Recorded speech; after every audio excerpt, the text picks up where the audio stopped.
안녕하십니까? 예. 제가 여기 아는 분 몇 분 계시는데 한번 손 들어 보십시오. 저를 아시는 분. 예.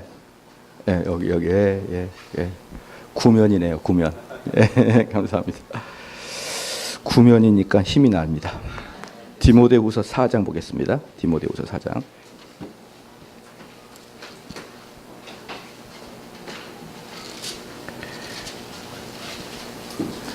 디모데후서 4장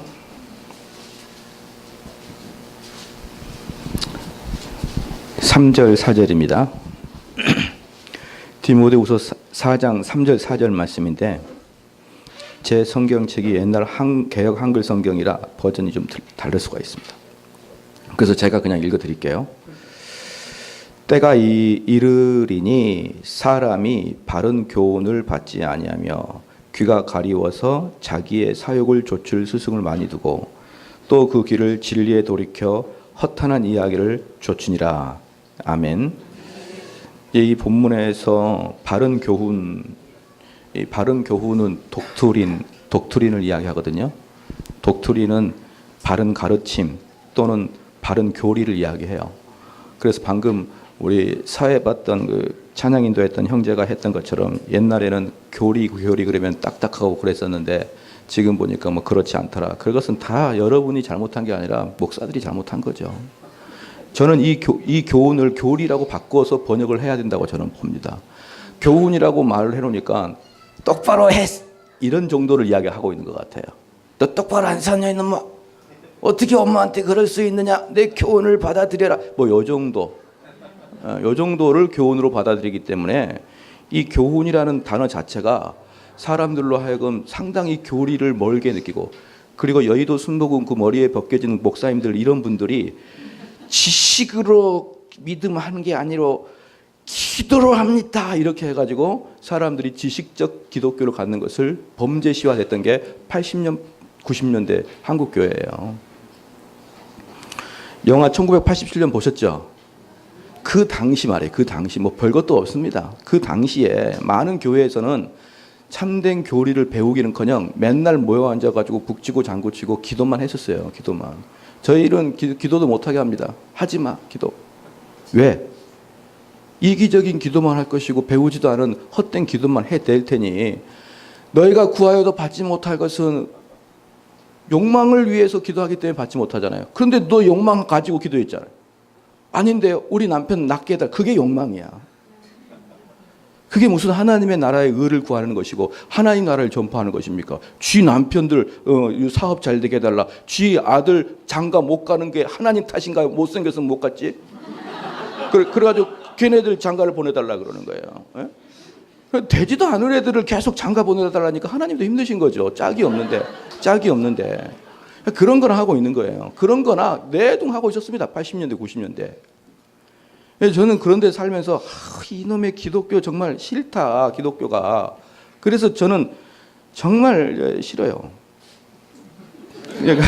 어쨌든 그런 데 싫었다. 그래서 저는 20살 때부터 27대까지 설교 하나도 안 들었습니다. 왜? 잤어요. 저는 계속. 그래서 지금도 저희 교회에서 자는 자들을 저는 그들의 마음을 잘 압니다. 마저 죽어 합당한 자들이죠. 예. 그들이 자는 이유는 도무지 은혜가 안 되기 때문에 자는 것이 토요일 날 힘들어서 자는 게 아니거든요. 그래서 뭘 맞긴 맞아요. 그래서 이제 힘들어서 자는데 온통 귀 속이 제 느낌은 그랬어요. 목사님의 설교가 저의 자장가 주파수랑 딱 맞았어요. 그걸 목사님이 설교할 때 몇 번 자잖아요. 그러면 이게 주파수가 딱 맞아요. 그래서 목사님이 디모데후서 이러면 이게 이제 드디어 올 것이 왔다. 뭐 그러면서 이제 놀랍게도 헌금 시간에는 또 정신이 바짝 들여서 있는 돈 없는 돈 털어내요. 이렇게 살아왔습니다. 이게 이제 다 그 교리를 공부하지 아니하는 그러한 연고에서 시작이 된 거예요. 그래서 아까 우리 사회자가 말씀했듯이 교리를 없이 살았다.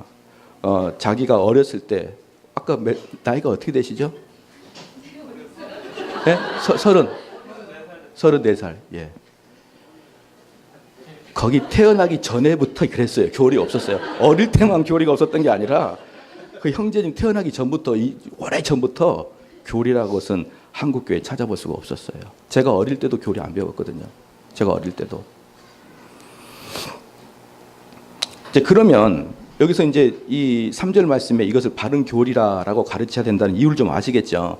어떤 것은 바른 교훈도 있겠지만 많은 경우에 독트린이 많아요. 바른 가르침, 바른 교훈, 바른 교리 이런 식의 이해를 하게 되면 자 그런 것을 그런 것을 듣지 않으면 어떻게 된다 했습니까? 귀가 가려워요.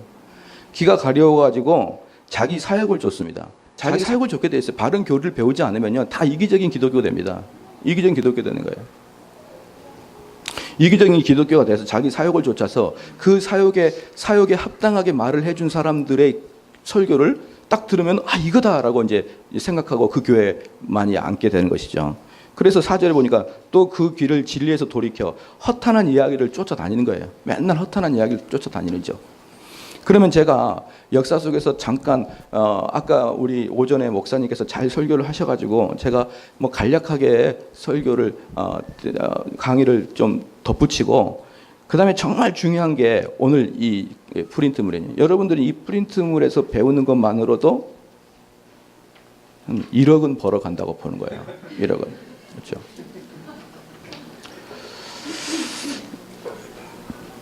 집사님은 이번에 등록비 얼마 내셨습니까? 수련회 등록비 얼마 내셨어요? 1억인데 공짜로 그냥 가면 큰일인데 이거. 아휴 참 답답하네. 예, 답답해. 밥도 공짜로 주고. 어찌 됐거냐. 그래서 제가 교회사에서 잠깐 살펴보겠습니다. 교회사에서 이 두 가지의 큰 이단이 있거든요. 이 이단의 총정리. 제가 저희 여기 80대 노인은 안 계시죠? 저희 교회 80대 노인을 우린 고3이라 불러요. 고3. 왜냐 수능 시험 보러 곧 갈 거니까. 네, 우리 백보자 앞에서 수능 시험 보러 갈 거니까 고3이라 그래가지고 제가 고3들 쪽집게 과외 또는 100일 남겨놓고 써머리 이런 걸 잘해요. 아니 권사님 곧 가실 거니까 이 써머리 듣고 가야 돼요. 주님이 물어보시면 뭐라고 얘기할 거예요. 그러면은 아 그러시군요. 이러면서 이제 수업을 듣고 오는데 써머리의 왕자라고 할 수가 있어요. 그래서 이제 제가 이제 율법의 이단의 가장 두 개의 특징의 그 뿌리를 말이켜 드릴 테니까요. 그걸 딱 보면은 이 세상이 다 보입니다. 이 세상이 다 보여요. 왜? 전 써머리의 왕자니까. 첫 번째 이단은 영지주의입니다. 아시죠? 영지주의. 영지주의가 어떤 특징이 있습니까? 시작. 예? 예? 신비. 예, 신비주의죠. 예. 육은 더럽고 영은 깨끗하다. 이제 이렇게가 이론적인 거예요. 영지주의를 교회에서 많이 연구가 안 됐었습니다. 왜냐 그러면 영지주의 자료가 없어졌거든요. 왜 영지주의 자료가 없었냐 그러면 그 당시에 2세기, 1세기 때 다 이단으로 정죄받았거든요. 영지주의가. 그래서 전부 다 이집트로 추방당했어요. 다 이집트로 추방당했기 때문에 그들의 책은 다 불태워졌고 추방당한 애들이 책을 들고 도망가서 이집트 사막에 살았습니다. 그래서 기독교에는 영지주의라는 게 사라져버렸어요. 그래서 사라졌는데 1945년에 이집트 나그마 한디라는 곳에서 어떤 농부가 꽃갱이질 하다가 땡 그래서 보니까 항아리가 하나 있는 거예요. 근데 항아리가 있는 걸 보니까 여기는 분명히 그 항아리 속에 이게 보통 항아리가 아닌 것 같아요. 이 항아리를 열면 여러분 그 딱 열자마자 무슨 귀신이 나오는 거 그 영화 뭐죠? 그 인디아나 존스 같은 거 있잖아요. 그런 개념 미라 이런 거 말고요. 인디아나 존스 잘 생각해봐요. 뭔가 열면은 귀신이 나오잖아요. 천년 묵은 내가 이때 나오기를 기다렸다 이러면서 나오잖아요. 그게 나올 거라고 생각해가지고 이게 뭐야 이제 이렇게 한 거예요. 요거 열면은 그런 천년 만에 나올 놈이 하나 있을 것 같고 아니면은 잘하면 금이 있을 것 같다 이런 생각이 드는 거예요. 농부가. 그래가지고 막 떨리는 마음으로 여러분 열어볼까요? 안 열어볼까요? 열어봐면은 천년 동안 묵었던 귀신이 나오거나 아니면 금이 나올 것 같으니까 이 농부가 계속 고민하다가 열어봤어요. 그랬더니 다행스럽게 귀신은 안 나오는데 금도 안 나와요. 그래도 무슨 두루마리가 쭉 나온 겁니다. 이제 이래가지고 이거 두루마리 갖고 와가지고 집에서 부식갱이 하겠어요. 부식갱이 이렇게. 부식갱이 했는데 그 동네 역사 선생님, 고등학교 역사 선생님이 딱 지나가다가 너무 이상한 책인 거 자세히 읽어보니까 고대 물은 것 같아요. 스톱 해가지고 불태우고 있는 부식갱이 있는 것 중에 많은 두루마리를 가져와가지고 그것을 영국 국립박물관에 보냈더니 그게 1세기, 2세기 때 있었던 나그마한디 문서, 영지주의 문서예요. 영지주의 문서. 그게 지구상의 첫 햇빛을 내비친 게 부직갱이였다 이 말이에요. 예? 여러분들 무식하면 그거 쓰는 거예요. 부직갱이. 예? 그래가지고 그게 금보다 더 비싸거든요. 그런데 그걸 가지고 1945년에야 비로소 1세기 때 영지주의가 뭔지가 나왔습니다. 그렇기 때문에 1945년부터 그 영지주의 문서가 나왔기 때문에 기독교 역사 역사상 영지주의를 연구할 수가 없었죠. 그동안에. 현대에 와서 영지주의가 있는 거 아닙니까? 영지주의를 읽어보니까 깜짝 놀랐습니다. 영지주의 읽어보면 깜짝 놀랐어요. 뭐냐? 우리 교회 권사님들이 새벽마다 하는 기도 내용은 똑같대요.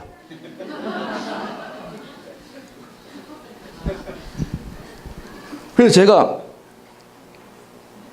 교회를 신도시로 딱 가가지고 처음에 여기 새벽기도 하시나요? 예, 저는 새벽기도 이런 거 별로 안 좋아하거든요. 근데 이 동네 우리 권사님도 아니고 동네 권사님 대여섯 분 와서 새벽기도 하는 거예요. 그리고 영지주의 기도를 하는 거예요, 계속. 이분들만 교회 안 나오면은 내가 새벽에 잠을 잘 수 있겠구나. 영지주의를 내쫓는다는 명목하에 다 80대 노인들이에요. 다 새벽에. 우리 교회는 아무도 없고 전원선 아무도 없고 80대 노인을 쫓아보내면 되겠다는 생각해가지고 새벽에 웨스트민스터 신앙 고백서를 강의할 테니까 다음 주부터 오실 때는 볼펜 들고 오세요. 딱 했어요. 그래서 이런 식으로 매일마다 프린트물 나눠줬어요. 1장 감동 같은 거 아무것도 없고 1장 1항에 보니 뭐 히브리서 이렇게 했거든요. 근데 권사님들이 그 새벽에 기도하러 나와가지고 요거 들고 쓰고 있으니 권사님들이 어떨까요? 기분 나쁘죠. 영지주 권사님들이. 동네 돌아다니면서 이렇게 소문했어요. 젊은 목사가 아침부터 프린트물을 만들어가지고 교육을 시킨다. 그래가지고 부흥해버렸습니다. 새벽에도. 뭐 이런 교회 이렇게 훌륭하신 목사님이냐 그래가지고 전혀 제가 예상하고가 다르게 막 몰려왔어요. 그래서 5명 했던 교인들이 그때 새벽기도 교인은 한 50명, 30명, 3, 40명까지 올라갔죠. 3, 40명 한꺼번에. 다 다른 교인들. 그래서 새벽기도 오면은 막 목사님 미안해요. 교회는 다니고 새벽에 와서 예배드리면 미안해요. 여러분 주중 성도고 걔네들은 주일 성도니까 괜찮아요. 이렇게 했죠. 영지주의예요. 영지주의는 뭐냐 그러면 여러분들이 영지주의가 뭔지를 모르면 누구나 영지주의를 가지고 있다는 뜻이에요. 지금 제가 말씀드리고 싶은 것은 여러분들 이단 들으니까 넘갔죠? 바른 교리를 가르치고 있는 교회 오니까 넘갔죠? 제가 볼 땐 여러분이 똑같아요. 여러분들이 그걸 깨달아야 돼요. 영지주의는 1세기 때부터 나타난 영지주의는요. 모든 사람 가장 깊숙한 곳에 뿌리를 내리고 있는 거기 때문에 처음부터 등장했고 그래서 그게 1945년에 등장했을 때 딱 봤을 때 보편적인 교회에서 새벽에 권사님들이 하는 기도 내용 전부 다가 영지주의 내용이었다는 걸 여러분 아시면 여러분의 기도 내용과 새벽에 권사님이 하는 기도 내용이 다른가요? 안 다르지 않습니까? 그렇기 때문에 아이고 영지주의가 이단이었구나. 아유 나는 영지주의 같은 거 없겠지. 천만의 말씀입니다. 영지주의는 딱 이겁니다. 신과 직접적 내통. 하나님 내가 인천으로 갈까요? 부산으로 갈까요? 나한테 말씀해 주시면 순종하고 따라가게 쉽니다. 그럼 영지주의 하나에 나타나가지고 인천 기도하다가 눈을 딱 떴는데 인천 뭐래라. 이게 영지주의예요. 간단하죠? 자, 여러분의 어머니가 그렇게 하시죠? 근데 봐볼까? 이단이라니까요. 이단이라고요. 우리 어머니가 이단이라고 왜 웃나요? 우리 어머니가 이단이라는데. 이단의 가장 큰 문제는 뭡니까? 천국 못 가는 건데. 우리 부모가 그러는데. 지금 웃음이 나올 이야기인가요, 이게? 두 번째가, 그러니까 영주주의 딱 하나, 신비주의, 신과 합일. 신과 합일은 뭐예요? 신의 이야기를 우리가 하나님께 직접 상달받아서 내통하는 것, 직통계시, 이러한 것들이 다 영주주의예요. 나한테 말씀해 주십시오. 안 해요. 안 하신다고 하나님께서. 하나님은 기록된 말씀을 통해서 여러분 마음에 감동, 감화를 주시는 것이지, 하나님의 뜻이 어디냐고요? 하나님의 뜻을 제가 말씀해 드릴 테니까 정말 뜻 아시면은, 많은 그래요. 내가 하나님의 뜻을 알면 실천하겠다고. 진짜 실천하실래요? 하나님의 뜻은 너희가 죄 짓지 않는 것이다. 그거 말고는 없어요. 여러분이 죄 짓지 않고 그리스도를 바라보고 살아가는 것, 인천을 가든지 부산을 가든지 상관없어요. 어느 곳에 있든지 죄 짓지 않고 살아가는 게 하나님의 뜻인데, 내가 부산으로 갈까요? 인천으로 갈까요? 차라리 종로로 갈까요? 그렇게 해가지고 뭐 부채도사인 마냥 그렇게 해대는 사람들이 여기저기 우후죽순 있지 않냐 이 말이에요. 두 번째 우리의 뿌리 깊이 있는 이단이 율법주의입니다. 율법주의예요. 그러니까 이 두 개는 이단의 쌍두마차입니다. 여러분, 여호와 증인이나 신천지, 저는 얘네들을 이단으로 보지 않습니다. 사이비로 보지. 이단은요, 그렇게 엉뚱하고 우스꽝스럽지 않아요. 내가 오실 보혜사 성령이다 그러면 마니씨가? 이래 이상하잖아요. 아니, 마니씨 이상한데? 아니, 그분이 보혜사인가? 너무나 웃기고 귀엽잖아요. 여러분 안 귀여워요? 신천지 안 귀여워요? 너무나 귀여워요. 어떻게 마니씨가, 이름도 마니가 뭐야? 마니가 마니, 머니, 마니교 뭐 비슷하잖아요. 그런 놈이 어떻게 오실 보혜사예요? 너무 웃기잖아요.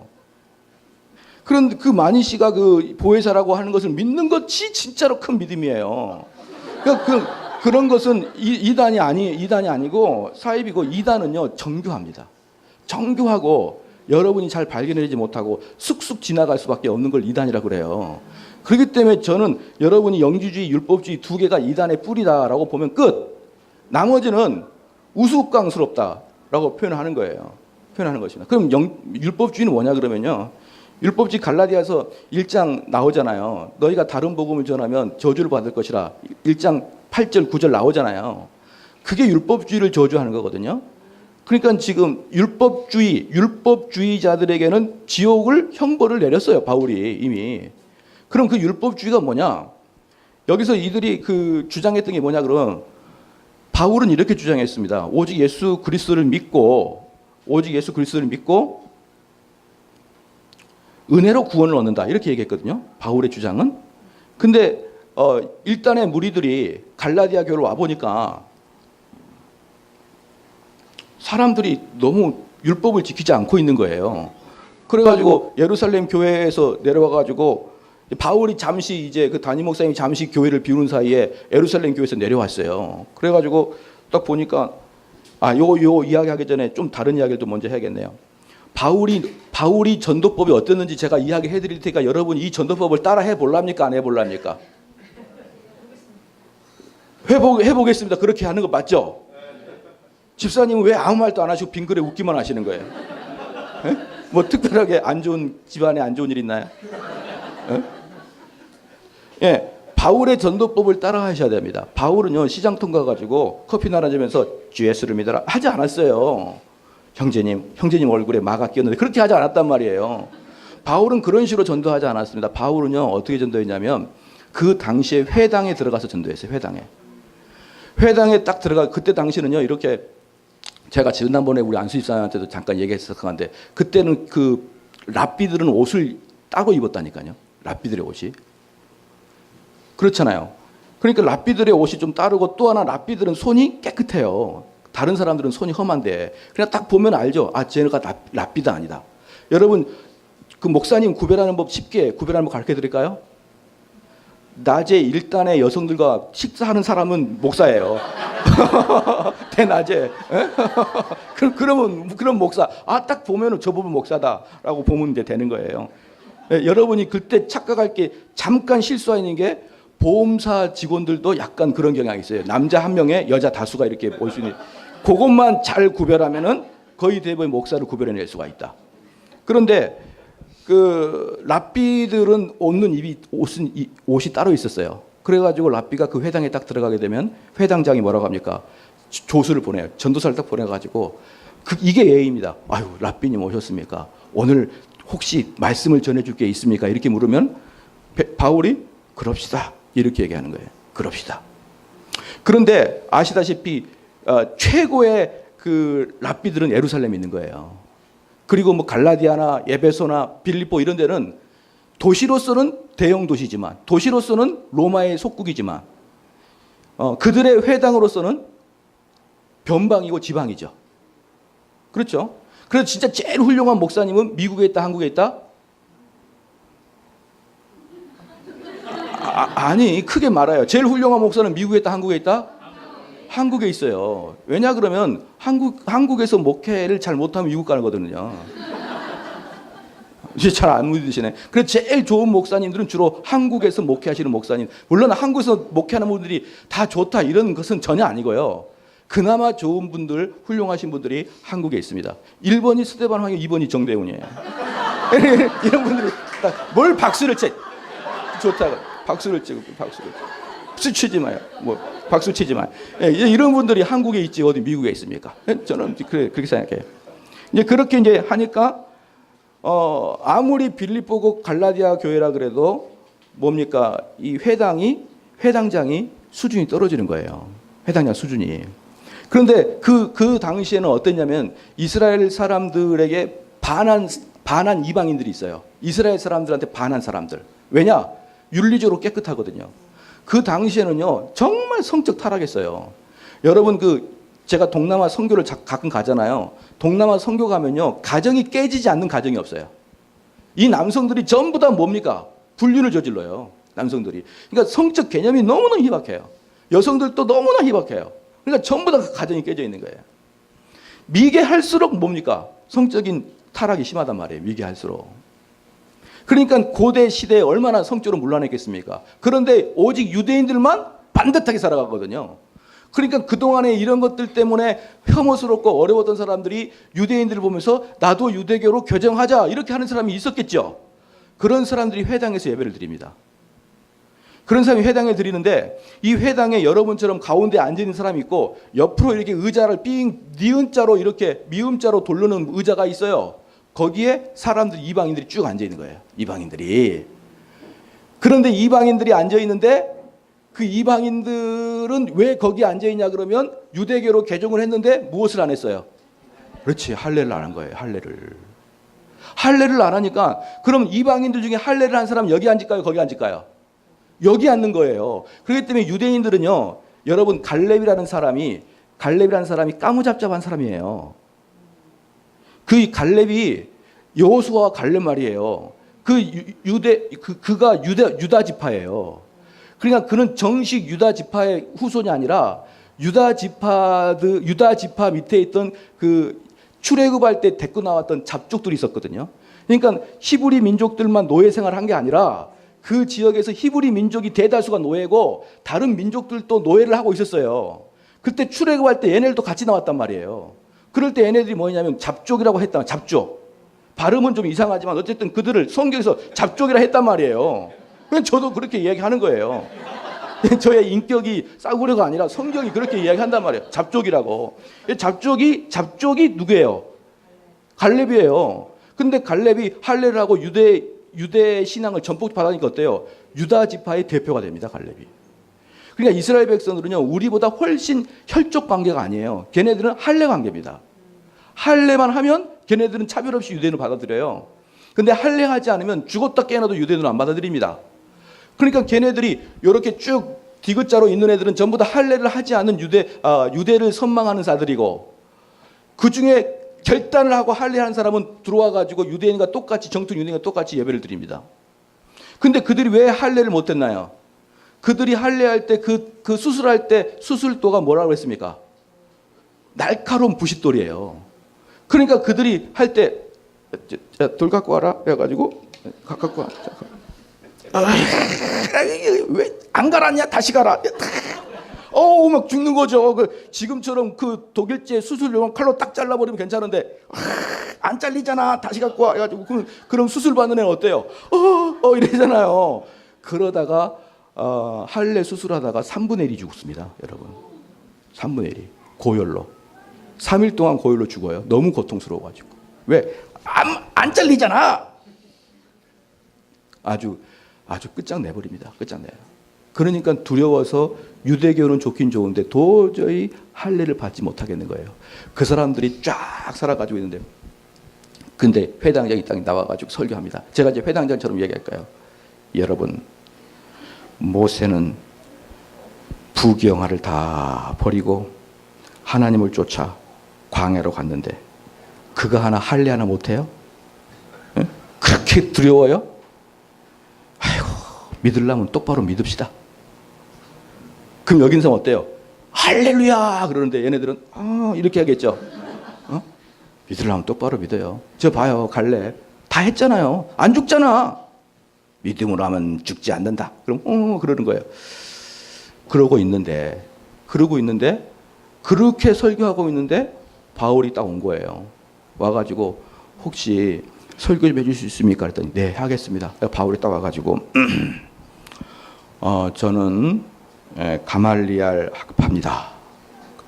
그러면 그게 뭐냐 그러면 저는 서울대 법대를 나와서 뭘 와야 또 그런 서울대 법대를 나왔어. 최고의 신학교 수석으로 나오고 총신대 교수를 좀 하다가 왔습니다. 그런데 우리 회당장은 이름도 듣도 못한 대학을 나와서 무슨 대학이요? 얘들 그래서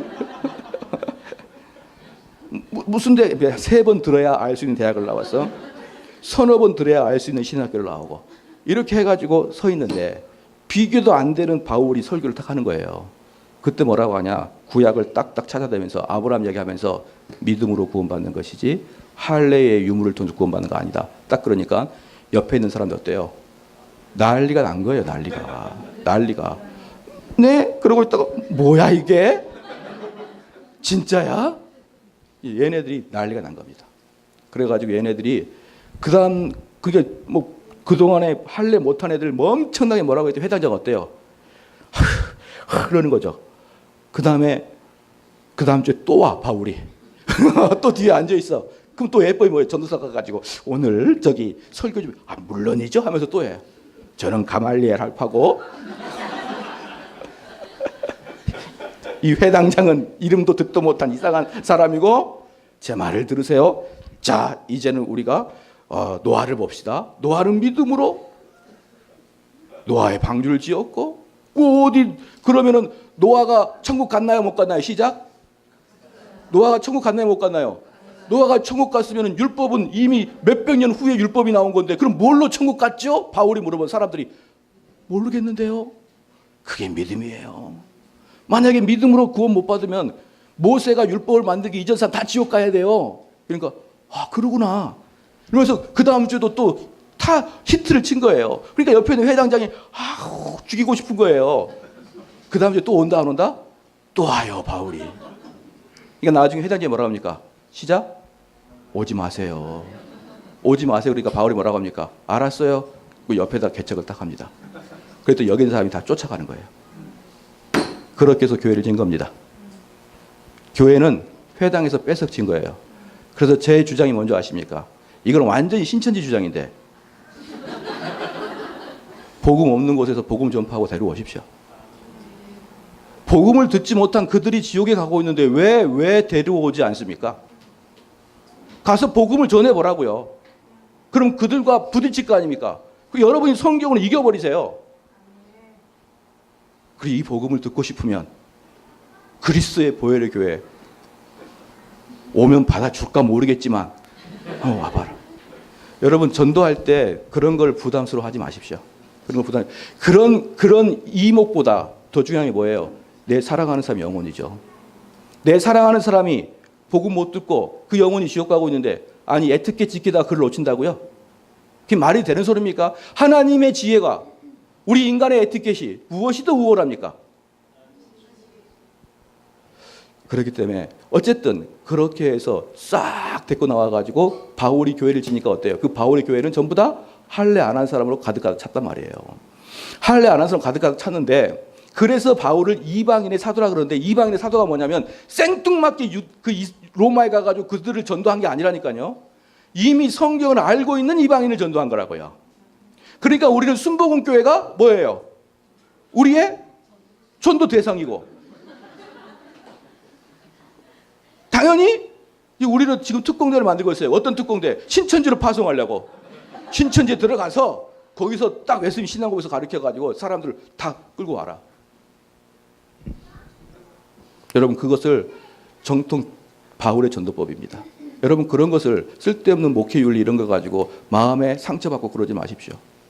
또 여기에 있다가 도저히 마음에 안 들면 나가라. 너가 정말 좋아하는 목회자로 가라. 얼마든지 그렇게 자유롭게 돼야 됩니다. 할렐루야.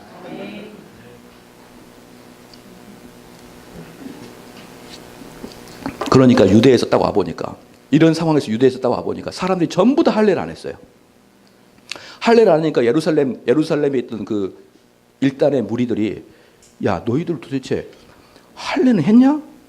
할례 하지 말아 했는데, 야, 일단 그래도 할례는 하자. 응? 할례 하자. 그러니까 바울이 할례 하지 말아 그랬어. 그러니까 그들의 입장에서는요, 선 유대인이 된 다음에 그 다음에 그리스도인이 되는 거예요. 그들의 입장은 이 원리를 깨면 안 되는 거예요. 그러니까 일단 유대인이 되라. 그리고 하나님께 은혜 받아라. 그러니까 그들이 예수님을 섬기지 마라, 또는 은혜로 구원받는다, 구원받는 게 아니다, 이런 것을 이야기한 게 아니고, 좋아, 예수님 때문에 구원받아. 왜? 걔네들은 베드로하고 그 사도들이 목회하고 있던 예루살렘 교회에서 신앙생활 하고 오던 사람들이라니까요. 그러니까 그들이 뭐라 그랬냐면, 예수님을 통해서 구원받는 것은 오케이예요. 은혜로 구원받는 건 오케이야. 그런데 할례 하자는 거야. 그럼 아니 왜 아픈데 할례 합니까? 그럼 어떻게 해야 될까요? 시작. 그래야 구원받아, 이렇게 나오는 거예요. 아픈데 할례 해야 되는데, 죽을 걸 각오하고 할례 해야 되는데 왜 할례 해야 됩니까? 그냥 그러면 안 되잖아요. 그냥 좀 더 좋게 하기 위해서. 이게 아니잖아요. 그래서 구원의 문제가 나온 거거든요. 그러니까 그들이 이제 뭐라 했냐면, 먼저 예수 그리스도를 믿어. 그 다음에 예수님 믿어. 그 다음에 할례를 받아. 됐죠? 그 다음에 구원이 이르러, 이거예요. 되셨나요? 바울은 뭐라고 했습니까? 먼저 예수를 믿어. 그 다음에 구원 받아. 그 다음에 왜 손을 이렇게 하시나요? 왜 이렇게? 네, 몰라요. 무슨 말인지. 예수를 믿고 구원 받고 율법을 지켜야 해요. 아시겠습니까? 율법주의는 뭐냐면 예수 믿고 율법 지키고 구원 받고, 바울은 예수 믿고 구원 받고 율법 지켜야 해요. 자, 두 번째가 X자로 갈렸죠. 되셨죠? 이게 율법주의라고요. 율법주의는 이상한 거 아니에요. 율법주의는 은혜, 그 다음에 율법, 그 다음에 구원이에요. 요것만 X자거든요. 순서만 바뀐 거든, 순서만. 여기서 그 유대주의자들이 예수 믿지 마라, 율법만 지켜라, 이렇게 얘기한 게 아니에요. 그러면 지금 어느 교회에서, 지금 대한민국 어느 교회에서 율법 지켜서 구원받으라 그렇게 얘기합니까? 그런 교회 다녀보셨나요, 여러분 혹시? 다녀보신 분 손 들면 제가 이따가 개인 상담 좀 하게 한번 들어보여요. 개인 상담, 똑바로 살아, 이런 개인 상담. 그런 교회는 없어요. 그러니까 율법을 지켜서 구원받는다 이렇게 말하는 교회는 없다고요. 그러니까 전부 다 자기들은 율법주의가 아닌 줄 알아요. 제가 지금 말씀드리고 싶은 건 이거야, 이게. 아까도 영주주의는 영은 악하고 영은 선하고 육은 악하다. 나는 그렇게 생각 안 하니까 나는 영주주의 아니다, 이렇게 생각하듯이, 이렇게 원리만 이론만 알면 딱 그래요. 율법을 지켜야 구원을 받으니까 이게 율법주의다. 그러면 나는 지금까지 단 한 번도 율법을 지켜서 구원받아, 이렇게 생각도 안 해보고 그렇게 설교를 한 목사를 본 적도 없어요. 본 적이 없다고, 본 적이. 그렇기 때문에 전부 다 자기는 율법주의가 아니라고 생각해요. 근데 제가 봤을 때는 거의 대부분 다 율법주의예요. 이 핵심이 뭔지 아십니까? 핵심. 그 율법주의 핵심은 율법을 지켜서 구원받는다가 아니에요. 그래서 이거 알려줄까 말까. 이게 100만 원짜리인데 하고 나면 아깝다. 네. 율법주의는요, 내가 이 땅에서 어떠한 행위를 통해서 하늘의 은혜가 내려오게 하는 방편을 율법주의라고 하는 거예요. 여러분, 간단한 것 같죠? 제가 이 강의만 수십 년 아니고 십수년을 하면서 터득한 거예요. 율법주의의 핵심은 내가 이 땅에서 무엇을 함을 통해서 하늘의 은혜가 내게 내려오게 하는 것. 하늘의 은혜를 내가 여기서 조종하는 것. 이게 율법주의 핵심입니다. 예를 들어 보겠습니다. 집사님.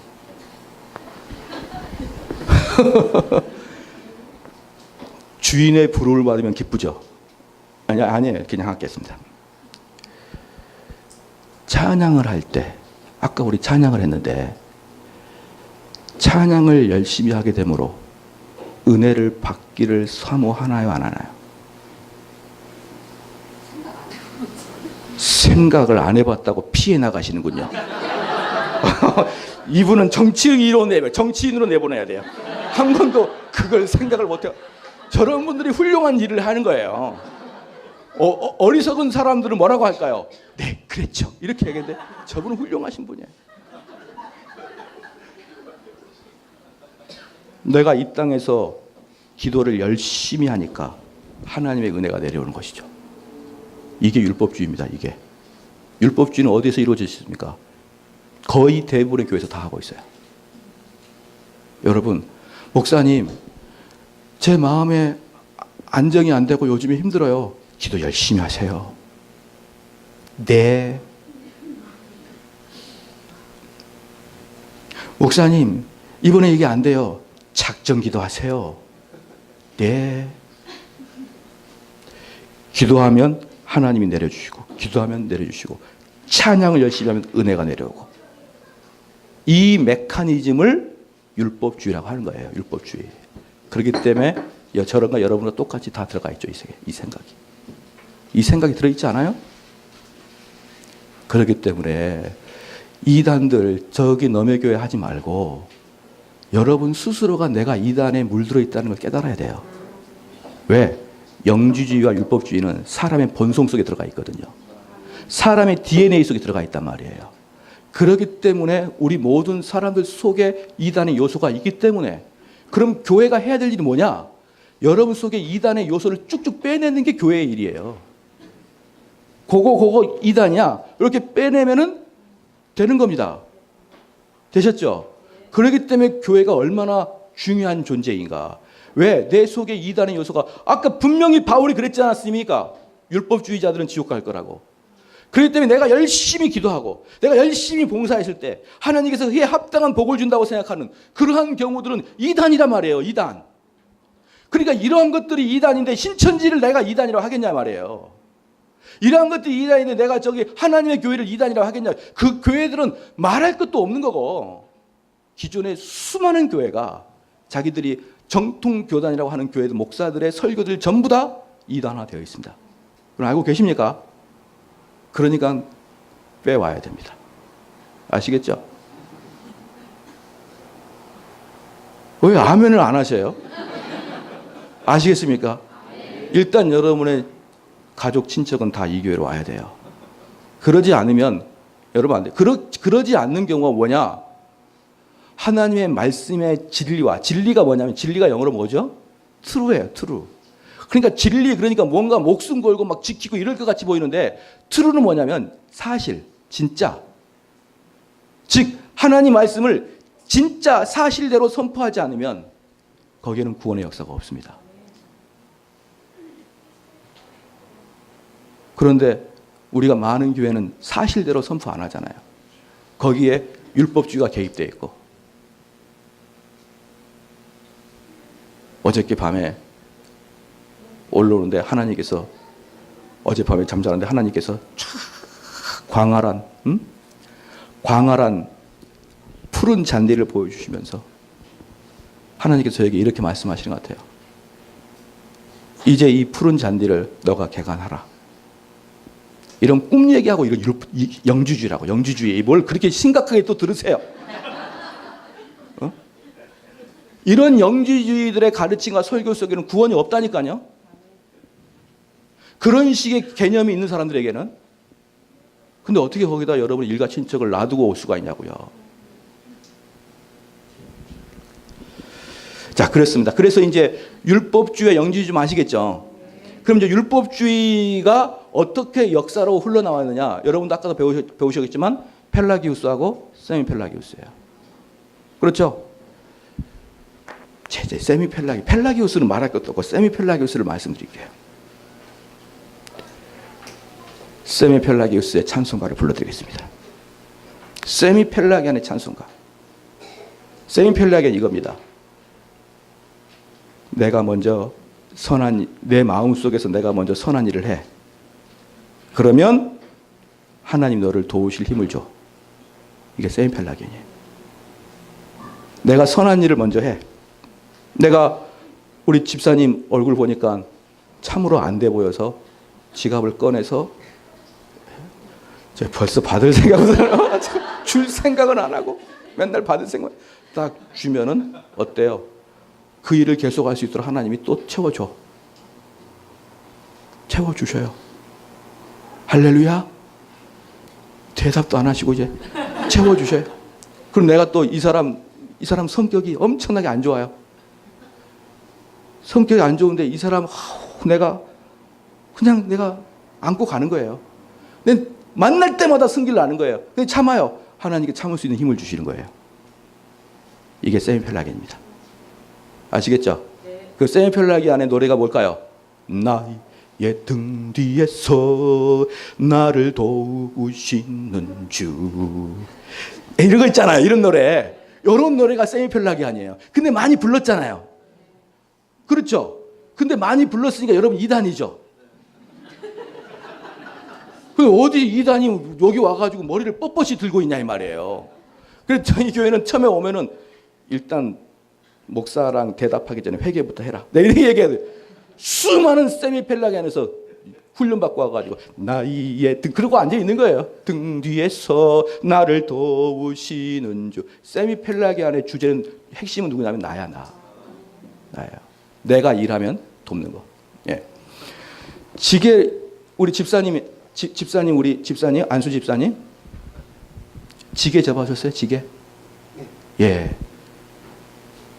시골이 어디세요? 요금방 어디에? 예.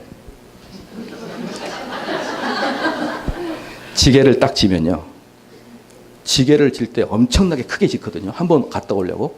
그럼 딱 앉으면 일어날 때가 제일 힘들어요. 일어날 때가. 그럴 때 옆에 그 개똥이 한 명 지나가면은 야 개똥아 좀 거들어라 이렇게 하거든요. 그 개똥이 알았어요 아저씨 딱 올려줘요. 그럼 제가 이렇게 했다가 올라오거든요. 그럼 개똥이한테 뭐라고 하는 거 알아요? 고맙다 그리고 가요. 그게 성령이에요. 성령은 우리를 돕는 자란 말이에요. 그렇기 때문에 우리는 뭐예요? 고맙다 그리고 갈 존재예요. 그게 세미펠라기안입니다. 여러분은 안 그러겠죠? 여러분들 이런 데에서 신앙생활 듬뿍 해왔잖아요. 왜 그러세요? 그리고 세미펠라기 안에 철학을 갖고 있는 로마 카톨릭 이단이라고 그래. 아이고 깜짝이야. 로마 카톨릭이 마리아 숭배하니까 이단이다. 그건 너무 수준 낮은 거예요. 로마 카톨릭은 세미펠라기이기 때문에 이단인 거예요. 맨날 로마 카톨릭은 공격하는데 세미펠라기 뭔지 몰라요. 자기도 세미펠라기 같이 이야기하고 자기도 세미펠라기처럼 신앙생활 하면서 로마 카톨릭이나 그렇게 책망하고 있는 거예요. 이게 세미펠라기 아닙니다. 아시겠죠? 제가 누구라 그랬죠? 요점 정리. 요점 정리. 이렇게 요점 정리 해주면은 여러분 다 구별할 수 있어요, 이제. 그래가지고 백보자 앞에 심판대 가면 하나님이 세미펠라기 얘기해봐. 네. 세미펠라기의 특징은요. 뭐 이렇게 얘기할 수 있잖아요.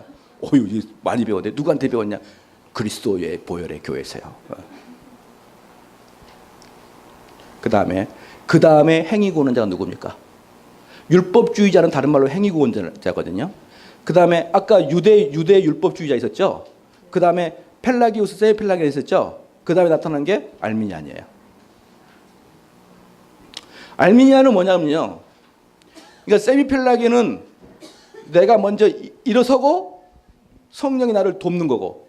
그러니까 여러분들이 무조건 성령이 여러분에게 역사하지 않아도 착한 일을 선택해서 하면, 착한 일을 하게 되면 성령께서 여러분을 도우신단 말이에요. 여러분 부족한 힘을. 그 일을 잘 할 수 있도록.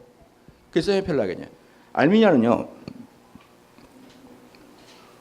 하나님이 나를 콜링할 때, 불가항력적 콜링이 아니고 하나님 나를 콜링할 때 마지막에 네, 동의할게요. 이렇게 말하는 거. 네, 동의할게요. 집사님, 죄송합니다. 이 집사님이 물에 빠진 사람이에요.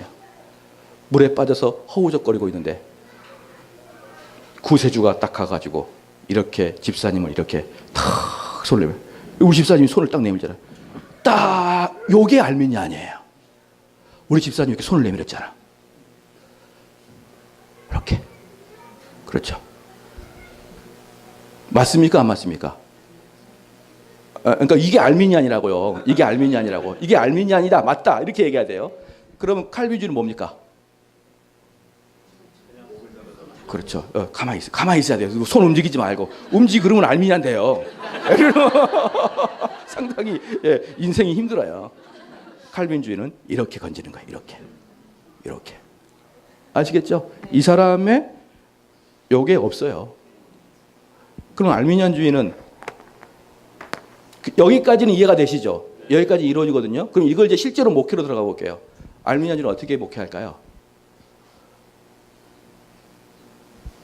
내게 강 같은 평화, 내게 강 같은 주여 삼창에 칩시다. 죽겠어 우리 주여 다다다다다 하다가 여러분 주 앞에 헌신할 사람 일어서세요. 주여 내가 주 앞에 헌신하나이다. 알미니안주의는요, 여러분들의 마음의 감동을 자아내기 위해서 별짓을 다 합니다. 꿍꿍꿍 뚱뚜뚜뚜 뚱뚱뚱뚱뚱뚱뚱뚱뚱뚱뚱뚱 그리스도가 손 내면 빨리빨리 잡아라. 빨리빨리 잡아라. 또 하나.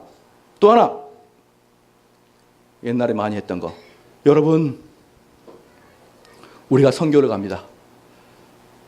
이 선교 현장에서 하나님 말씀이 전파되고 있습니다.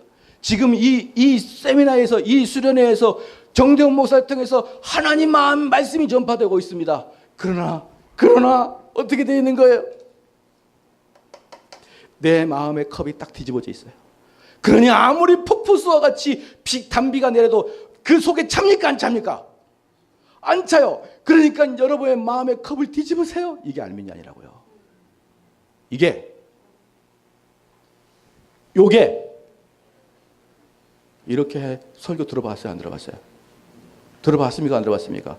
지금은 은혜 받을 때입니다. 여러 마음을 돌같이 딱딱한 마음을 살같이 부드럽게 하도록 하십시오. 이렇게 들어봤어요? 안 들어봤어요? 그게 알미니안이에요. 그게 이단이라고. 그동안에 수없이 이단에 들어가서 이단 아닌 척하고 앉아있어요. 그럼 칼빈주의는 뭡니까? 시작? 불가항력적 은혜죠. 불가항력적 은혜죠. 그런 거 뒤집고 말고 할 게 없는 거예요. 내가 뭔데 내 속에 컵을 뒤집었다 말았다 해요. 자, 여기까지가 우리가 대충 알고 대충 지나가겠습니다. 여기까지가 뭐예요? 율법주의예요. 율법주의. 그러니까 율법주의는 여러분 마음을 여러분 스스로 컨트롤하라 할 게 율법주의예요. 집사님, 좀 마음을 좋게 쓰세요. 그 마음 말고 좀 마음을 좀 좋게 하세요. 이게 알미니안이라고요. 여러분이 여러분 자녀한테 했던 말 맨날, 애야, 특별히 사춘기 애한테, 애야, 좀 성질 좀 부리지 말고 마음 좀 좋게 살아. 이럴 때 이렇게 하는 거예요. 얘야, 내가 너를 이제 알미니안으로 제자 훈련 시키겠다.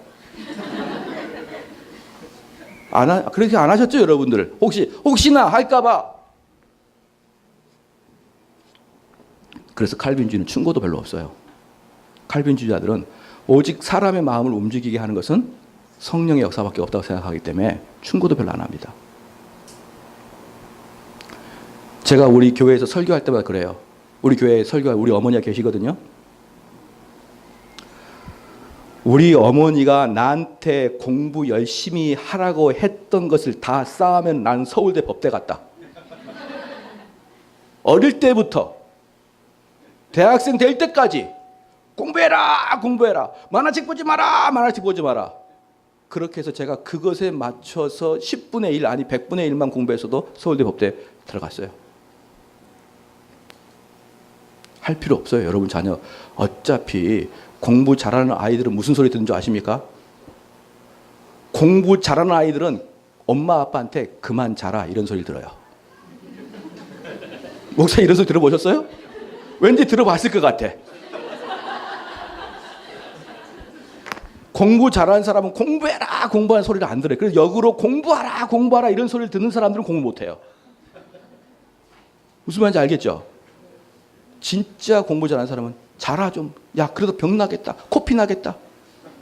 저는 지금까지 잘하는 소리를 한 번도 듣지를 못했어요. 잘하는 소리는 한 번도 듣지도 못하고 이 인간이 왜 그렇게 아침까지 자냐 이런 소리를 많이 들어봤지만 잘하는 소리도 저는.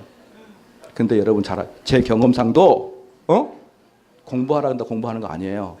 여러분 자녀들은 착하게 살아라 착하게 사는 거 아니에요. 걔네들한테 성령의 역사가 임하면 착하게 사는 거예요. 왜? 그러는 거죠. 공부는 누가 잘합니까? 시작. 공부는 누가 잘해요? 머리가 좋은 애들이 잘해요. 머리 거의 대부분 태어난 거예요. 왜요? 왜? 제가 고3 때 엉덩이에 땀 띠나도록 공부해서 안 돼요. 그러니까 자, 알미니안이 뭔지 아시겠죠? 뭐 말을 하고 충고하고 너 바꿔라 저째라 그러면 그렇게 사람이 변할 것이다. 사람이 변할 것이다. 이렇게 이야기하는 게 바로 알미니안이에요. 그러니까 알미니안들은 사람의 마음을 바꾸기 위해서 엄청나게 감동의 예배를 드리겠죠. 감동의 예배, 감격의 예배를 드리겠죠. 왜 그렇게 한다? 마음을 바꿔내려고. 무엇으로? 목사의 스킬로.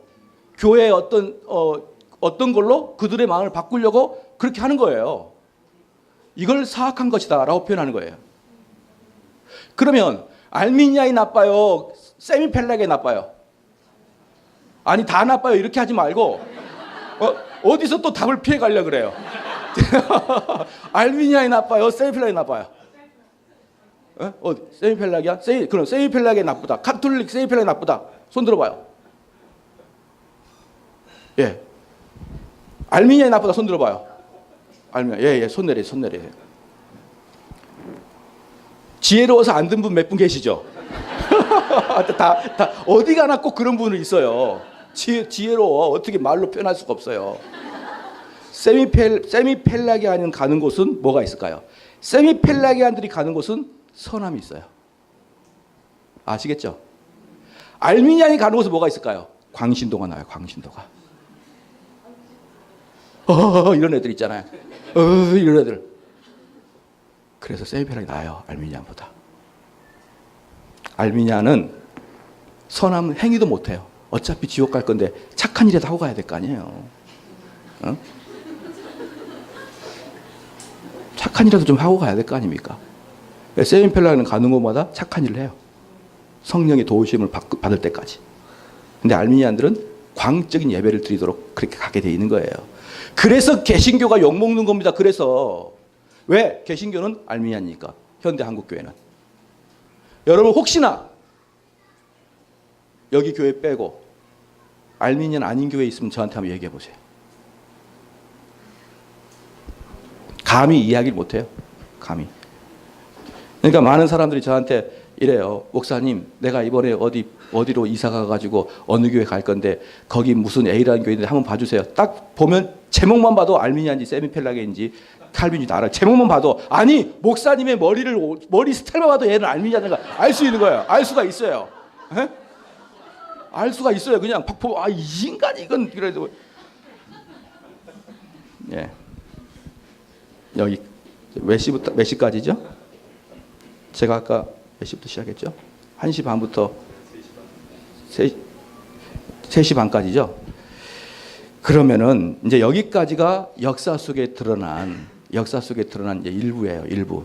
이제 여기서 이제 그 핵폭탄이 터져요. 핵폭탄. 이게 뭐냐면 전반적으로 1517년에 종교개혁이 일어났잖아요. 종교개혁이 말이 종교개혁이지 한마디로 피비린내난 전쟁이에요. 말이 종교개혁이야. 그냥 전쟁이야. 그리고 그 전쟁이 끝난 다음에 1517년에 종교개혁이 일어나고 100년 후에 1618년에 어떤 일이 발생했느냐? 서양에서 대단히 중요한 전쟁이 발생했는데 그게 30년 전쟁이에요. 이 30년 전쟁은 두 가지 큰 의미가 있어요. 첫 번째는요. 최초로 세계대전입니다. 최초 세계대전. 그 당시에 모든 유럽이 이 싸움에 다 관여가 돼 있어요. 둘째, 최후에 의미 있는 종교 전쟁의 마지막이에요. 그러니까 짤짤짤한 종교 전쟁이 있었을 거예요. 근데 진짜 거국적으로 했던 종교 전쟁의 마지막이 1618년부터 1648년에 이루어졌던 30년 전쟁입니다. 그러니까 이제 어떻게 되냐면 이 30년 전쟁이 발발할 때 그 독일 상황은 어떻느냐? 이미 종교개혁이 100년이 지났기 때문에 완전히 화석화가 되어 있는 거예요. 독일도. 그러니까 독일 화석화가 어떻게 됐냐면 오직 이신칭이 교리 하나 가지고 모든 사람이 잘 때 되는 거예요. 그러니까 더 이상 그리스도 안에 사랑이 없고 이 교리 하나로 조금이라도 어긋나면 전부 다 정지하는 분위기가 된 거예요. 그러니까 무슨 기독교가 되겠습니까? 이미 루터 교회는 화석화가 돼버렸습니다. 이신칭이라는 거 하나만 가지고 온통 이제 모든 잣대를 재는 거예요. 그러고 이제 칼빈주의의 흥황과 더불어 알미니안주의의 흥황이 나타나가지고 로마 카톨릭, 루터파, 알미니안주의 얘네들의 이 에네데스카의 싸움이 일어나요. 에네데스카에. 체코에서 일어나요. 체코 프라하에서 그때는 보헤미안이라고 그랬거든요. 보헤미안에서 그 전쟁이 빵 터집니다. 제가 요번에 거기 갔어요. 어디냐 그러면 우리나라로 말하면 국회의사당이거든요. 국회의사당에서 그 보헤미안 지금 체코 애들 중에 칼빈주의 애들이 그 당시에 체코를 지배하고 있는 왕이 합스부르크 왕가였어요. 스페인에 기반을 두고 있는 합스부르크 왕가가 그 체코를 지배하고 있었는데 그 왕족들을 창문 밖으로 던져 창문 투척 사건이 일어나요. 1618년. 내가 그 창문을 봤어요. 이렇게. 아프겠더라고요. 이게 떨어지면 아파요. 그런데 밑에 여러분 유럽 우리 자주 가잖아요. 맞잖아요. 우리 그런 거 하잖아요. 유럽 자주 왔다 갔다. 다 돌이잖아요. 다 돌. 그러니까 던지면 아파요, 여기. 근데 한 5층이더라고요. 5층에 던져버렸어요. 근데 걔네들이 안 죽습니다. 왜? 쓰레기통으로 떠졌거든요. 그래가지고 카톨릭에서는 성모 마리아가 그를 도왔다. 이렇게 얘기하고 개신교 쪽에서는 쓰레기통으로 던져졌다. 이렇게. 어쨌든 걔네 살아서 30년 전이 그때부터 터져서 그 보헤미안의 칼빈주의와 보헤미안의 그 위에 있었던 카톨릭 지배 세력 간의 싸움이 번졌는데 누가 개입을 했을까요? 곧바로 스페인 개입하고 그 다음에 독일 개입했겠죠. 독일 안에도 그 개혁주의가 있었으니까. 그 다음에 프랑스에 개입했겠죠. 스위스 다 개입한 거예요. 그 다음부터 다 개입하고 어디까지 위에 북부 유럽까지 다 개입했어요. 덴마크까지. 그리고 30년을 전쟁했는데요. 얼마나 황폐화가 됐는지 몰라요. 얼마나 황폐화가 됐는지. 그냥 다 죽여버렸어요. 30년 동안. 그러니까 이들이 뭐라고 했냐면, 야, 우리가 종교를 믿는 게 이거 하려고 종교를 믿니? 우리가 이거 하려고 칼빈주의니 이거 하려고 뭐 세인펠라겐이 이러고 있는 거냐? 이 종교가 도대체 뭐냐? 라고 하면서 종교에 대한 신물을 느끼기 시작합니다. 그 전쟁 끝나고 신물을 느껴요. 그러면서부터 종교 전쟁이 일어나지 않아요. 왜 그럴까요? 시작. 종교는 이제 주요 관심사가 아니게 된 거예요. 그 다음부터 종교는 주요 관심사가 아니야. 쫙 밀려납니다. 그래, 그 전까지는 종교로 전쟁이 일어난 이유는 종교가 중요하기 때문에 전쟁이 일어난 거예요. 그 이후부터는 종교로 전쟁이 안 일어납니다. 실질적으로 큰 전쟁, 지역 전쟁은 모르겠고. 그때 어떤 이야기가 있었을까요? 어떤 이야기가? 종교가 하나님을 위한 거냐? 어차피 종교도 누구를 위한 거야? 사람들이 얼마나 편안하고 행복하고 가치에 의미를 부여하고 사는 게 종교지 라고 말합니다. 이렇게 해서 어떻게 바뀌느냐? 종교개혁 때까지는 우리의 신앙의 목표점이 하나님이었다 그러면 그 이후부터 종교의 목표는 여러분들의 사랑으로 다 바뀌어 나가기 시작합니다. 바뀌어 나가기 시작해요. 요 바뀌어 나갈 때 쉬쉬쉬쉬 하면서 완전히 바뀌어 나갔다. 완전히 바꿨다. 애가 누구다? 1618년부터 1648년까지 종교계 30년 전이 끝난 다음에 슬슬 바뀌더니 완벽하게 딱 뒤집은 애가 있어요. 누굴까요? 슐라의 마음이다. 슐라의 마음. 자유주의 아버지. 그래, 자유주의는 두 가지를 외쳐요. 두 가지. 자유주의는 두 가지를 외칩니다. 첫 번째, 교리 파괴. 왜? 모든 전쟁은 교리에서도 나온다. 그렇죠? 두 번째, 인간 중심의 신앙생활. 인간 중심의 신앙생활. 그래서 어때요? 여러분, 신앙생활 할 때 여기 교회는 없을 거라고 믿어요. 근데 여러분 이전에 왔을 때 아버지 학교 했죠? 아버지 학교 해본 사람 손 들어보십시오. 아버지 학교. 아무도 없어요. 또 강의할 만 안 나게. 아버지 학교 분명히 하신 분 알긴 할 거예요. 아버지 학교 하는 이유가 뭘까요? 시작. 그 집안 사람들이 행복하기 위해서. 누구 행복하기 위해서? 집안, 그 다음에 누구? 시작. 사람들. 집안 사람들. 신앙의 목표가 사람들이에요. 응? 청소년 치유 프로그램, 악한 마누라 치유 프로그램, 전부 다 사람 중심이에요. 내적 치유, 누구 중심입니까? 여러분들 모르셨죠? 한국교회가 자유주의로 완전히 팽배한 거. 자유주의는요, 아까도 말씀드렸지만 율법을 지켜야 천국 간다 이렇게 보면요 아무도 안 보여요. 근데 율법주의 메커니즘을 보면 다 보이죠. 자유주의의 메커니즘 딱 보면 돼요. 교리 파괴하고 모든 걸 인간 중심의 예배를 드리는 것, 인간 중심의 사역을 하는 것. 신방 왜 갑니까? 이 사람 안 갈 거야. 그러면 가서 엉덩이 툭툭 두들겨줘. 왜 그러세요 집사님? 뭘 또 화났습니까? 목사님 그때 설교할 때 저 얘기한 거 아니에요? 그럴 리가 있습니까 제가? 예? 톡톡톡 들기면 나와요. 이게 인간 중심이 아니고 누구입니까? 그래서 슐라의 마을을 뭐라고 하냐면 자유신학의 아버지라고 표현하기도 하고요. 현대신학의 아버지라고 표현합니다. 현대신학의 아버지다. 음악의 아버지가 누굽니까? 바하죠. 왜? 잘하시네요. 음악의 어머니 누구예요? 핸델. 저는 옛날에 강의하다가 음악의 어머니 모차르트 했다가 한탕 당했어요. 알지도 못하면서 강의한다고. 핸델. 이 음악의 아버지라고 하는 이유가 뭐예요? 현대 음악은 그분들의 영향을 안 받을래야 안 받을 수가 없기 때문에 그러는 거예요. 그 현대 신학의 아버지 하는 이유가 뭘까요? 모든 현대 목회와 모든 현대 신학은 슐라의 마을을 직간접적으로 다 영향을 받아요.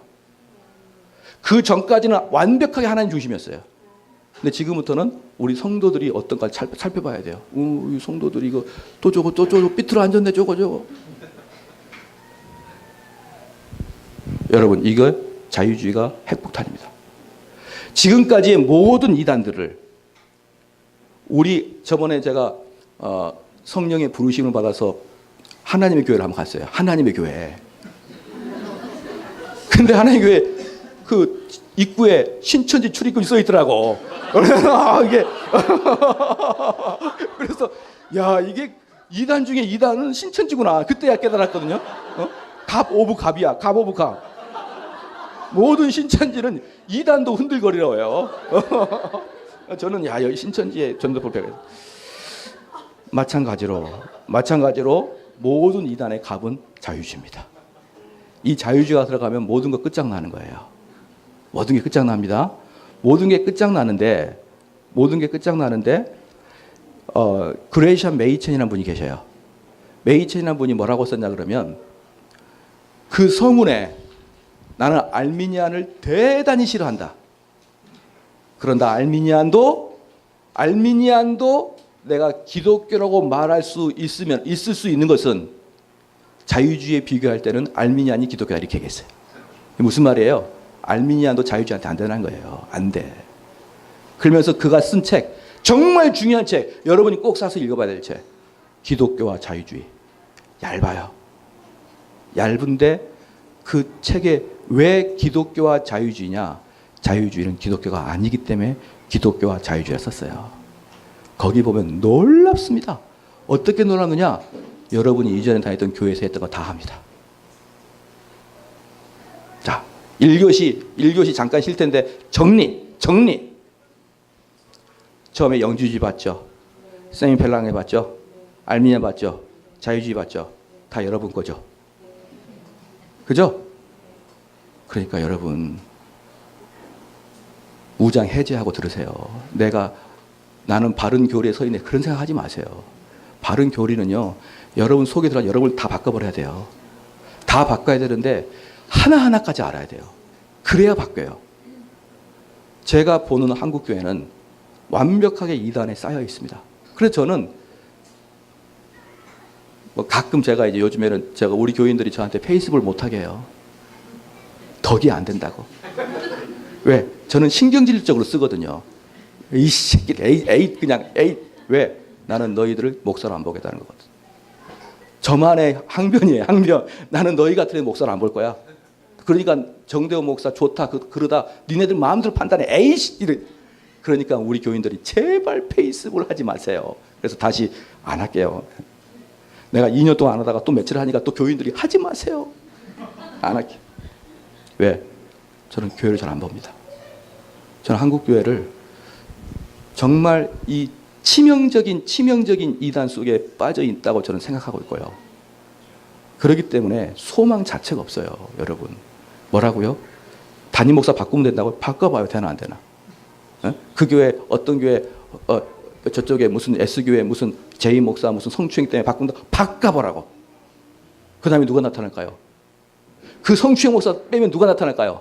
잘 감추는 성추행 목사 나타나는 거예요. 감추인 보아처럼. 그런 사람 한둘이 바꾼다고 되는 게 아니에요. 마틴 루터가 그랬어요. 나는 배 선원들을 교체하는 게 목표가 아니다. 배 자체를 바꾸는 게 목표다. 나는 한국교회 목사님들을 누구를 빼고 더하고 관심 없다. 한국교회 자체에 현격한 치명적인 문제가 있다. 한국교회 자체를 변화시켜야 된다. 좀만 쉬었다 하겠습니다. 예, 고맙습니다.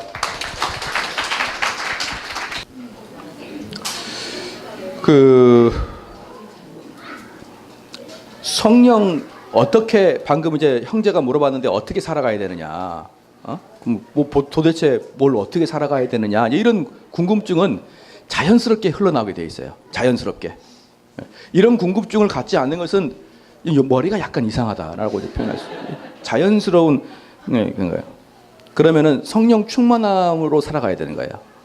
그럼 성령 충만함으로 살아가는 게 무엇인가 할 때 에베소서 6장에 보면요. 에베소서 5장에 보면은 5장 18절 말씀에 보면은 이렇게 나와 있거든요. 술 취하지 말라. 이는 방탕한 것이니 오직 성령의 충만을 받으라. 이렇게 나왔거든요.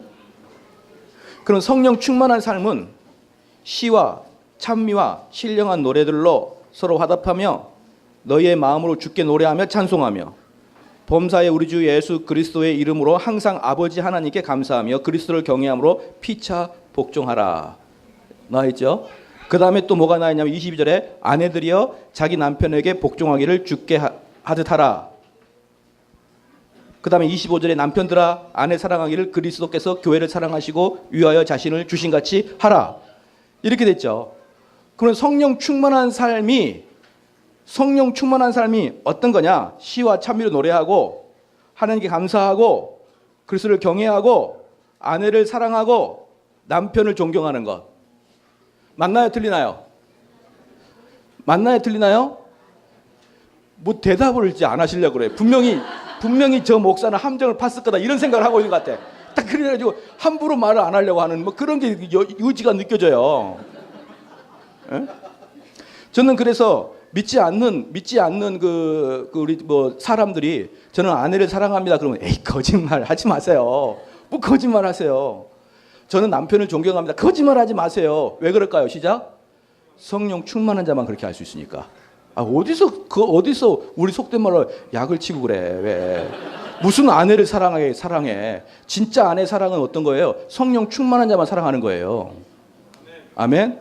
그러니까 아버지 학교 이런 데 가면 됩니까? 안 됩니까? 안 돼요. 그냥 성령 충만하면 되는 거예요. 그러면 성령 충만한 삶이 이러한 삶인데 그러면은 성령 충만하니까 그렇게 살면 되겠구나. 그렇게 말하는 게 바로 알미니안적이에요. 그럼 성령 충만이 뭐냐? 시작. 뭘까요? 골로새서를 봅시다. 골로새서 3장. 골로새서 3장 봅시다.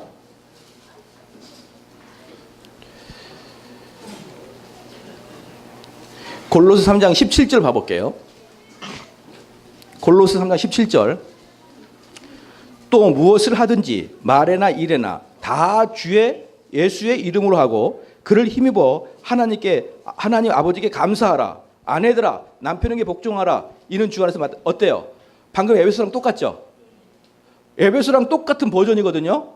그런데 에베소서는 이걸 성령 충만한 삶이라고 얘기했잖아요. 그렇죠?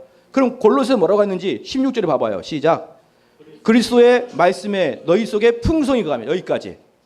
성령 충만한 삶은 말씀의 풍성함이에요. 그러니까 여러분들이 성령 충만하려고 어디 무슨 뭐 기도원의 산으로 들러가가지고 샤라샤라샤라 하지 마시고 그거 하지 마세요. 꼭 연초되면 기도 받으러 가고 그런 분들 있잖아요. 그리고 저기 뭐 이쪽 뭐 살 이쪽 있잖아요. 이 기도원 있잖아요. 저 강남 이쪽에 여기 있잖아요. 이런 데 가가지고 왜 기도하고 앉아있냐고요. 왜 기도 앉아있어요. 여기 와서 말씀 사경을 해야죠. 억지로 아멘 하는 거 봐요. 진심에 나오는 아멘 해야 돼요. 그런 데 가서 기도한다고 성령 충만되는 게 아니에요. 그래서 거기 사람들은 맨날 성령 충만할 때 우리 성령을 자꾸 손짓으로 오라고 해요. 이렇게.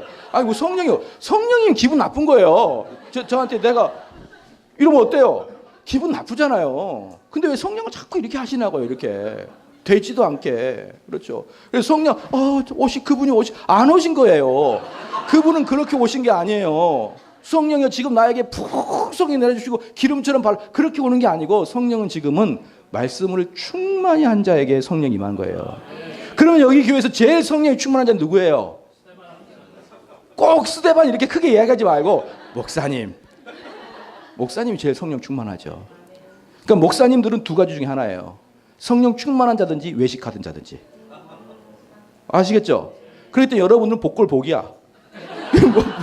구별을 못해. 그냥 그러나 말씀을 깊이 알고 많이 하는 목사님 밑에 있어야 되는 거예요. 아시겠죠? 만약에 제가 여러분 여기 앞에서 의사 선생님인데 엄청나게 버릇이 없어요. 생긴 게 왜 그래? 이런 의사 선생이에요. 아이고 시집간 게 용하네. 이런 의사 선생. 이러면 어때요? 기분 나쁘죠. 근데 실력 하나는 짱이에요, 짱. 그럼 어떻습니까? 평상시에 그 의사 욕하다가 여러분 자녀 아프면 나한테 오겠죠? 근데 옆에 의사 너무나 인격이 좋아요. 아름답군요. 근데 고치는 건 꼭 뭐까지 고쳐요? 아무도 안 가요. 마찬가지로 목사님도 어떤 목사가 제일 좋은 거예요? 말씀을 깊이 가르치는 목사가 제일 좋은 거예요. 왜? 그게 성령 충만한 방법이고 그렇게 성령 충만한 교육을 받으면 내 남편을 그리스도처럼 사랑하는 거예요. 여보 들었지? 목사님 말씀 들었지? 왜 당신 나한테 존경 안 하는 거야? 남편들이 그러고 앉아있고 또 그 다음 주 아내는 여봐 들었지? 그리스도가 교회를 사랑하듯이 나를 사랑하는 것은 순교 아니야? 이러면서 막 이런 것은 예를 드는 거고요. 예를 성령 충만한 삶을 살아니까 그렇게 사는 것은 예고요. 진짜는 뭐예요? 말씀 충만이에요. 말씀 충만한 자는 그렇게 살아간다는 거예요. 그렇게 살고 성령 충만한 삶을 살고 싶니? 그럼 그렇게 살아 이게 아니라니까요. 말씀이 충만하면 예컨대 그렇게 살 수 있다. 예. 아시겠죠? 그래서 이제 아까 우리 형제가 질문해서 제가 그에 대한 답을 좀 했고요. 그 다음에 그 자유주의가 들어오면서 무엇을 완전히 파괴시켰느냐? 율법의 역할을 완전히 파괴시킵니다. 이게 핵심이에요. 이게. 이제부터 이제 여러분들 진짜 중요한 거 하거든요. 지금까지는 내가 쭉 요약을 해서 말씀드렸다면 이제부터는 여러분 진짜 중요한 겁니다. 아까 그게 100만 원짜리 이게 1억이에요. 9,500만 원. 야, 합의 100. 아니, 합의 1억. 그래서 여기 율법, 그래서 어떤 주의냐면은 반율법주의라고 해요. 얘네들을 반율법주의. 여러분 들어보셨죠? 반율법주의라는 단어를 들어보셨죠? 그럼 반율법주의가 뭔지를 또 보면은 깜짝 놀랍니다. 왜 그렇게 깜짝 놀랄까요? 내가 속해 있거든, 거기에. 저는요, 여러분 농담이 아니고요. 저는 우리 교인들을 볼 때마다 불신자로 봐요. 알고 계십니까? 진짜 우리 교인들 다 알아요. 나는 너를 불신자로 보고 있다는 거 다 알고 있습니다. 왜? 우리 교회에서 아무도 신자로 안 본다 선포했거든요. 어떻게 예수님처럼 살 생각하지 말고 왜? 예수님은 우리가 따라 못 살아요. 왜? 그분은 신이니까. 우리가 어떻게 무리를 걸어요? 어떻게 우리가 죽은 자 살립니까? 예수님처럼 살 생각하지 마. 바울처럼만 살자. 바울처럼만 살자. 그런데 사람들은 턱도 없어요. 바울처럼 살고 싶은 마음이 꿈에도 없어요. 여러분 모든 성도는요 같은 성정을 가지고 있고 여러분 옆 사람 봐봐요. 같은 성정이죠. 같은 성향을 갖고 있죠. 내가 싫은 건 쟤도 싫고 제가 싫은 나도 싫죠. 같은 성향을 갖고 있고 맞습니까 안 맞습니까? 그럼 바울도 나랑 같은 성향을 갖고 있죠. 그럼 바울 속에 있는 성령과 내 안에 있는 성령 같아요 틀려요? 시작. 같죠. 2000년 지나니까 성령님이 약간 골다공증이 왔다 이렇게 하시는 거 아니잖아요. 성령님께서 잠깐 치매, 알츠하이병 이렇게 걸린 거 아니잖아요. 그렇기 때문에 2000년 전에 바울 속에 있던 성령과 내 안에 있는 성령이 동일하신 분이고 나와 바울의 성향 똑같고 근데 왜 바울 못 따라갑니까? 왜 못 따라갈까요? 왜 시작? 내 안에 성령이 없어서 그래요. 여러분 진실해지십시오. 성령이 있으면 그렇게 안 사는 거예요. 방금도 성령 충만한 자는 이렇게 살아야 된다 그게 아니라니까요. 성령 충만한 자는 이런 삶이 나온다는 거예요. 여러분이 성령 충만하면 바울처럼 살아요. 근데 바울처럼 못 사는 건 성령이 없어서 그래요.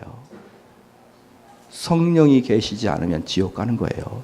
내 눈에는 바울처럼 살아가려고 하는 바울처럼 살겠다고 마음을 다짐한 사람도 별로 안 보여요.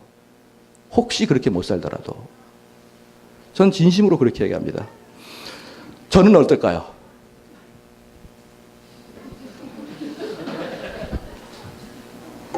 네, 여러분의 판단에 맡기고요. 이제 그 다음부터는 제가 이제 우리 교인들을 강의할 때도 이제 읽으면서 쭉 강의하거든요. 중요한 거기 때문에 여러분이 이제 저를 보지 마시고 이제 프린트물을 좀 봐주시 바랍니다. 율법과 죄의 관계를 검토하고자 합니다. 이 견해들에 있어서 모든 청교도들이 개신교 사상의 주류, 즉 율법이 없는 곳에는 죄가 없다는 성경적 의미로 율법과 죄가 상관이 있다는 속에 있었다. 영구는 율법이 죄를 규정함으로 죄를 힐난하며 죄인으로 하여금 그의 죄가를 깨닫게 하지만 동시에 죄를 유발시키는 모순된 영향을 끼친다는 사실에 주목한다. 사실이 이러하기에 신자는 자신의 삶에 있는 죄의 내재를 자인하고 그것을 죄로 인정하며 겸손하게 그것을 고백해야 된다. 이 주제들에 관한 청교도 사상 연구는 칭의에 관한 17세기 몇몇 오해를 드러내며 칭의를 위한 죄인의 준비 그리고 고백과 기도가 있어서 신자의 충실한 감시자 둘 모두로서의 율법의 행위의 가치를 보여준다. 이게 뭡니까? 율법은 신자들을 죄를 지적하는 것과 그 다음에 신자들을 꾸준히 감시하는 역할을 뭘 하고 있다? 율법에 하고 있는 거예요. 그러니까 여러분들이 율법의 역할을 정확히 깨닫지 못하면 신자로서의 삶을 살아갈 수가 없는 거예요. 율법 파기로서의 죄입니다. 존 솔트 마쉬는 그의 동시대인들의 결론과는 상이한 결론을 목표로 한 논증 과정에서 율법의 의무와 율법이 요구하는 사죄 외에는 죄에 대한 어떠한 근심도 마음속에 일어나지 않는다고 올바르게 말한다. 이것은 죄가 율법 파기이기 때문이다. 그것은 하나님의 율법에서 벗어남 혹은 율법에 합치하지 않음입니다. 베베소 파우얼은 겉으로 볼 때 불경스러워 보이는 자신의 말에 대한 변명과 함께 율법이 인간을 죄에 내어주기에 만약 내가 용어를 쓸 수 있다면 따라서 그것은 죄의 힘이라고 불려진다. 청교도들은 죄는 현존하는 율법을 전제합니다. 그러니까 무슨 말이에요? 청교도들은 죄는 현존하는 율법을 전제한다. 무슨 말일까요? 그러니까 모두가 죄라는 걸 기본 전제로 깔고 있다는 거예요. 그러니까 여기서 모두가라는 것은 저와 여러분까지 다 포함되어 있는 거예요.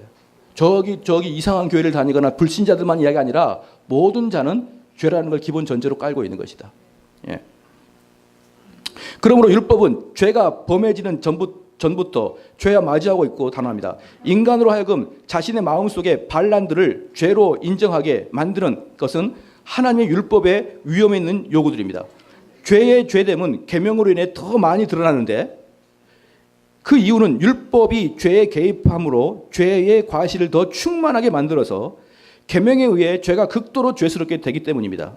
만약 인간 죄의 과실이 가증스러움이 이렇게 드러날진데 죄에 가공할 오욕은 율법에 표현된 대로 하나님의 거룩하심에 관해서만 찾아낼 수가 있는 것입니다. 원죄는 창조법에 표현된 하나님의 거룩하심에 대한 우리의 본성의 습관적 불일치, 좌범죄는 하나님과 율법의 특정 계명들에 표현된 그분의 거룩하심에 대한 우리의 불일치. 그러므로 모든 죄의 본질은 적이, 즉 규칙에 대한 불일치인 것입니다. 죄의 본질에 대한 청교도의 일반적 견해는 웨스트민스터 총회의 대교리문답에서 24번 문항에 이렇게 표현했습니다. 죄는 이성적 피조물에게 규칙으로 주어진 하나님 율법에 대한 일치의 어떤 결핍 또는 위반이다. 그러니까 죄가 뭡니까? 율법을 주어진 것에 대해서 이렇게 저렇게 어기는 걸 죄라고 한다. 이 말이에요. 이 추론을 율법이 죄에 대해 갖고 있는 규정적 관계의 결과다. 율법의 억제력입니다.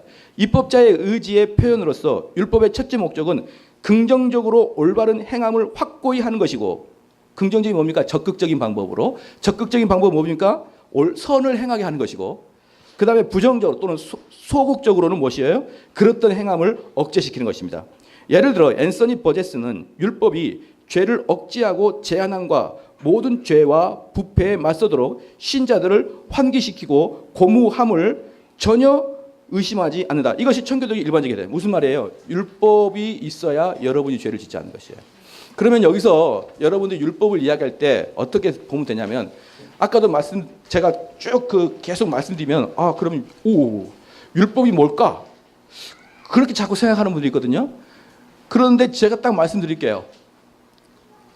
율법은 무서운 말씀이에요. 무서운 말씀. 여러분에게 경고의 말씀. 이걸 율법이라고 생각하면 되는 거예요. 그러니까 한마디로 여러분에게 무서운 말씀과 경고와 여러분을 호통치는 말씀이 없이는 여러분을 죄를 억제시킬 수 없다. 아시겠죠? 그렇기 때문에 설교는 저는 우리 교인들을 뭐라고 표현하냐면요. 이건 여러분들은 아니고 우리 교인들이니까 그래요. 여러분들은 저에게는 오락실에 있는 오뚜기, 두더지 게임입니다. 저는 매일 망치 들고 계속 두들기고 여러분 살아나면 또 때리고 또 때리고. 우리 교회는 두더지 게임입니다. 무슨 말인지 아시겠죠? 거듭난 자라고 할지라도 그런 죄에 물들어 있거든요. 그러면 그를 어떻게 때려야 됩니까? 망치로 두들겨 패놔야 돼요. 목사는 무엇을 잘해야 될까요? 두들겨 패는 걸 잘해야 된다. 망치로 머리박을 사정없이 내리쳐서 부서뜨려서 피가 낭자하게 해서 집에 가라. 이렇게 하는 거예요. 오늘은 여기까지. 집에 가라. 그게 목사다. 그게 이제 청교도들이 가지고 있는 억제력이다. 그다음에 율법의 자극입니다. 그러나 죄로 인해 인간의 마음이 심히 부패해진 탓에 죄를 억제하기 위한 율법이 도리어 죄를 자극하는 정반대 역할을 한다. 이게 뭐냐? 자, 이거 한번 봐봅시다. 율법을 딱 이야기하거든요. 그러면 율법이 뭐라고 그랬죠 방금? 기분 나쁜 소리. 니네들이 인간이냐 이 소리. 그러고도 너희들이 그리스도의 제자냐 이 소리. 이게 율법이에요. 그러면 율법을 들으면 어떻게 되느냐? 특정의 사람들은 내가 죄인이구나 이렇게 나타나요. 근데 특정의 사람들은 에이씨 이렇게 나타나요. 그러니까 율법이 더해지면 죄가 더해지는 거예요.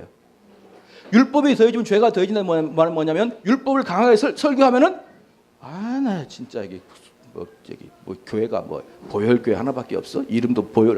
나 안 가. 이제 이런 인간들이 나타난다 안 나타난다? 나타난다는 거예요. 나타난다. 예? 그러면 그런 인간들이 뭐냐? 어떤 인간들이냐 그러면 사도 바울은 처음부터 이것을 지적했고 청교도들은 중생하지 않는 사람들에게 율법은 그들의 욕 때문에 오히려 죄를 초래하고 뭐라고 합니까? 그들은 불신자라는 거예요. 그러니까 여러분들이 참된 성도냐 아니냐를 어떻게 분별한다? 강력한 말씀을 두들겨 팼을 때 주여 이런 사람들은 성도고 에이씨 이런 사람들은 불신자다. 왜 째려보십니까? 내 이야기가 아니에요. 청교도 얘기예요. 저한테 뭐라 하지 마세요. 그러니까 목사님이 계속 째려보고 두들겨 패시네. 나 저 교회 가면은 이런 노래 불러주는데 당신은 사랑받 이러는데 이 교회에서는 이렇게 두들겨 패지? 나는 사랑받기 위해 갈 거야. 그런 놈들은 뭐라고요? 불신자다. 불신자. 여러분 주변에 불신자 딱 보이죠 이제? 분별이 되죠? 불신자 아닌 게. 불신자는 어떻게 됩니까? 전도의 대상이에요. 전도의 대상. 그러니까 사랑받기 위해 태어난 그런 교회에 앉아있는 사람들 다 전도의 대상입니다. 예. 심지어 거기 목사님도 전도의 대상이에요. 그거 어쩔 수 없어요. 예. 어쩔 수 없어요. 교단장까지. 예. 그 다음에 또한 우리에 대한 율법의 속박은 우리의 죄를 억제하는 대신에 오히려 선동한다. 그것은 비록 우연이긴 하지만 유격을 확실히 선동하며 우리 죄를 더 가중히 만든다. 이게 뭔 말인지 아십니까? 그게 딱 해. 주일도 제대로 못 지키는 사람들이 무슨 성도라고 말합니까? 그러면 지 아이들 학원 보낸 사람이 있거든요. 그럼 그 사람이 모여 앉아가지고 이제 그 구역이나 전화를 해가지고 오늘 목사님 설교가 참 은혜가 되는데 그런데 저는 이 세상에 제일 듣기 싫은 소리가 그런데 다 좋은데 목사님이 현실은 우리를 좀 고려를 안 하는 것 같다. 지금 얘들 학원 다 가는데 고려 안 하는 것 같다. 이제 그렇게 몇 가지 딱 던져요. 그럼 그 중에 꼭 똑같은 놈이 있거든요. 그렇지 이런 사람이 있어요. 그렇죠. 그걸 우리는 쑥덕거림이라고 그런 거예요. 예? 여보세요. 다 좋은데 오늘 말씀 너무가 은혜가 됐어. 이것은 다 약을 치는 거예요. 너무 은혜됐어. 근데 목사님은 자기 자식 다 키웠으니까 이제 토요일날 주일날 학원 안 봐도 되겠지만 우리는 이제 키울 때잖아. 목사님 여러분이 오케이 하는 순간 편당입니다. 아시겠죠? 알겠습니까? 모르겠습니까? 언제 그런 현상이 나타난다고요? 목사님이 강하게 율법을 전하면 그런 놈들이 나타나게 돼 있다. 여러분 이야기한 게 우리 교회. 여기는 뭐 그런 사람이 없는 것 같은데 우리 교회. 우리 교회. 여기는 없겠지 뭐. 인천까지 와서 그럴 수는 없지. 자, 그다음에 그래서 이제 이게 방금 두 번째 단락이에요. 또한 우리에 대한 율법의 속박은 우리의 죄를 억제하는 대신에 오히려 선동합니다. 그것은 비록 우연이긴 하지만 유격을 확실히 선동하며 우리 죄를 더 가중하게 여기게 만듭니다. 서로 마음속에 육적인 마음이 공명을 일으킨단 말이에요. 공명을. 예. 그 다음에 베버스 파워는 율법의 힘은 죄들을 놓아주어 그것들로 하여금 인간의 마음을 붙잡도록 만드는 것이라고 묘사하므로 진실로 다소 색다르게 표현한다.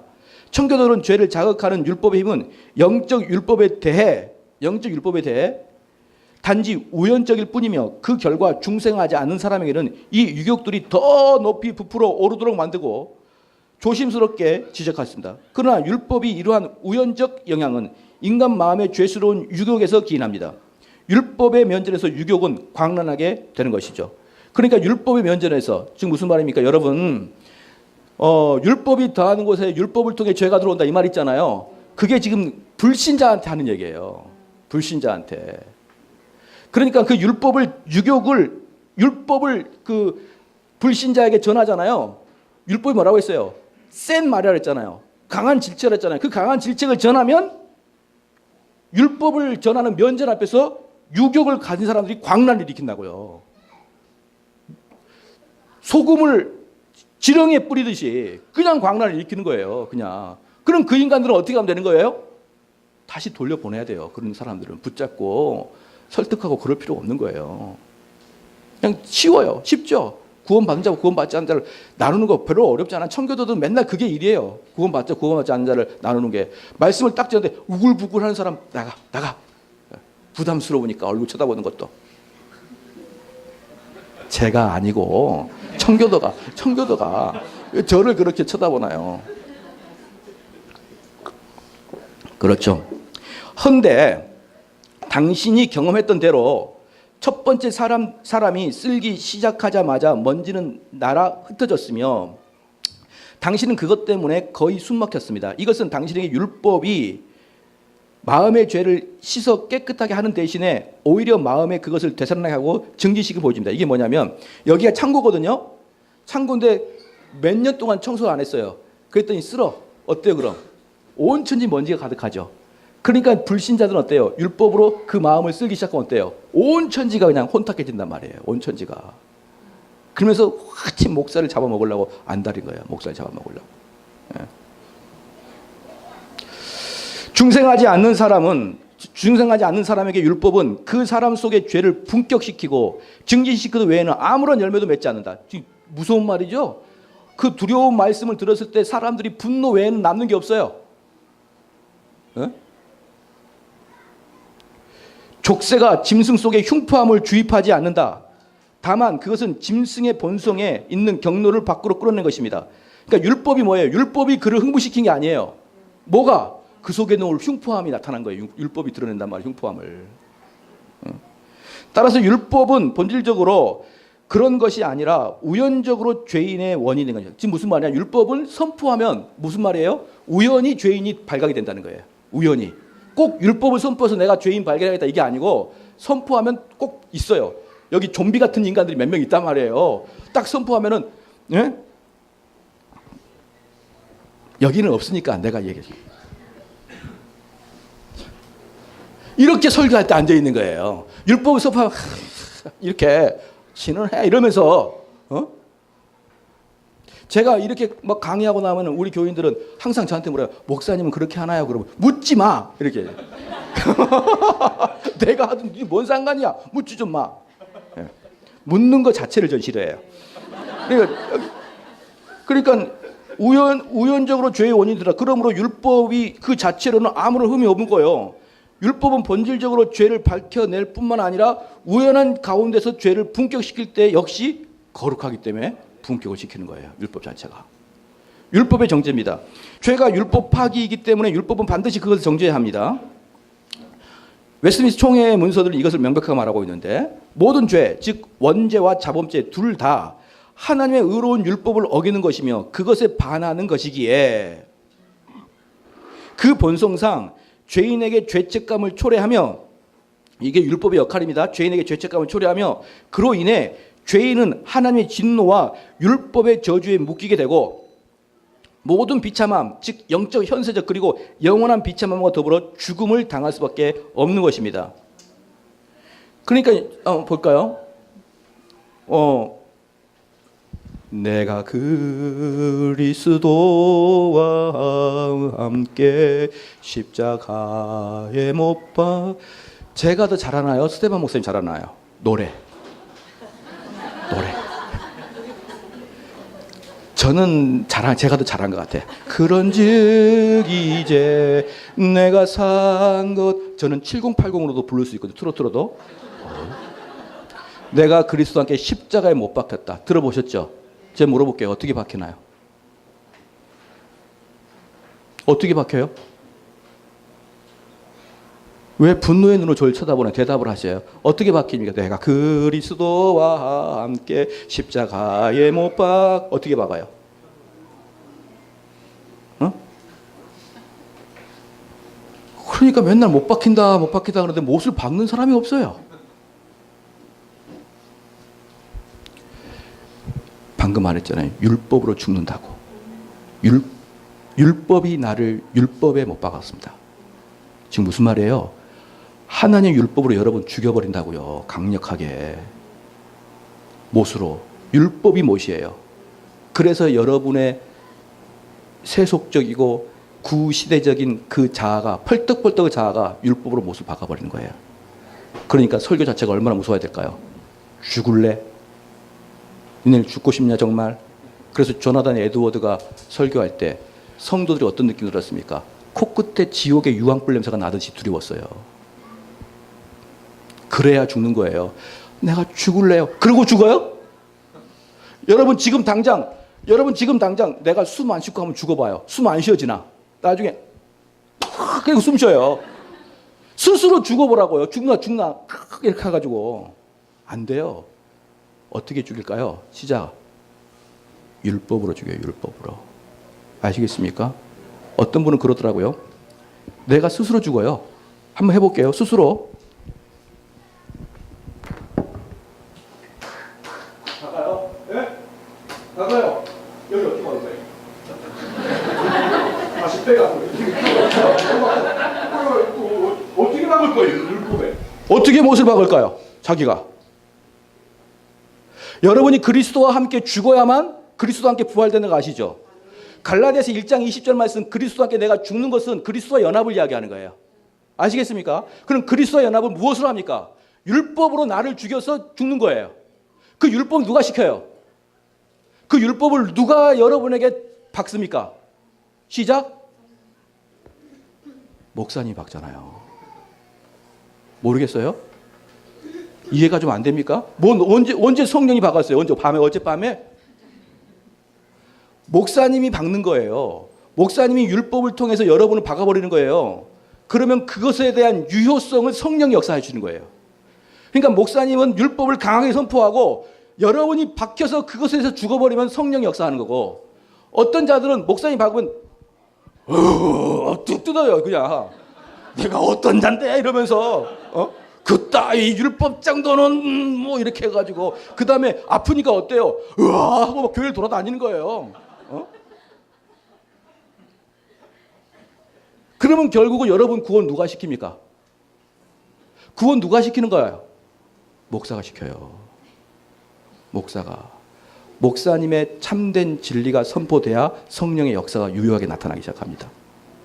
참된 진리가 선포되면 성령의 유한 역사가 시작되든지 안 되든지 그것은 여러분의 선택, 그 예정에 대한 선택에 의해 달렸어요. 그러니까 여기에 있는 모든 사람들이 있어요. 선택된 자와 비선택된 자가 있단 말이에요. 근데 목사님이 참된 진리 선포되면 선택된 자는 거기에 율법으로 자기가 바뀔 것이고 비선택된 자는 그것이 효과가 일어나지 않아요. 그것은 하나님의 예정에 달려있어요. 근데 그 예정은 목사의 뭐에 의해 달려있다? 율법 선포, 진리의 선포, 바른 선포, 가감없는 선포에 의해서 달려있는 거예요. 왜? 성령은 진리의 영이고 진리의 영은 말씀의 영이니까. 근데 목회자를 뒤에서 씹어요? 참나 내가 정말 아이고야. 아시겠죠? 목사님이 어떤 존재인지 아시겠죠? 그러면 나도 목사할래? 아니에요. 목회자는요 이거 못하면 하나님께 심판받아요. 이걸 못하실 때. 엄청나게 두려운 존재입니다. 그래서 키에르케고르가 얘기했어요. 키에르케고르 여러분 한 번도 안 읽어봤죠? 그래서 제가 마음 놓고 이야기할 수 있어요. 어차피 읽은 사람도 없고 또 그 책 찾은다고 어디에 있는지도 모르잖아요.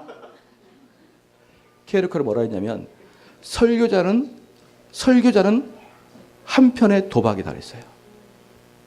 왜? 참으로 하나님의 영광스러운 일을 하든지 아니면 하나님의 적대적인 역할을 하든지. 그래서 그는 그걸 통해서 마지막에 심판받을 것이다. 키에르케고르.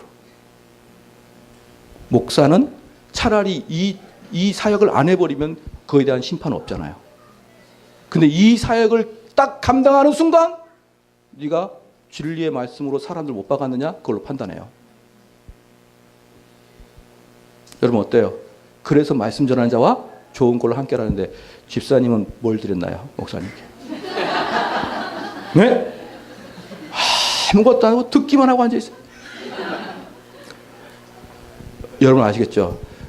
장로, 그 기독교의 역사는, 청교도의 역사, 개혁주의 역사는 목사 역사예요. 목사가 누구냐에 따라 달라지는 거예요. 청교도의 역사, 개혁주의 역사는 성도, 평신도 역사가 아니에요. 오직 목사의 역사예요.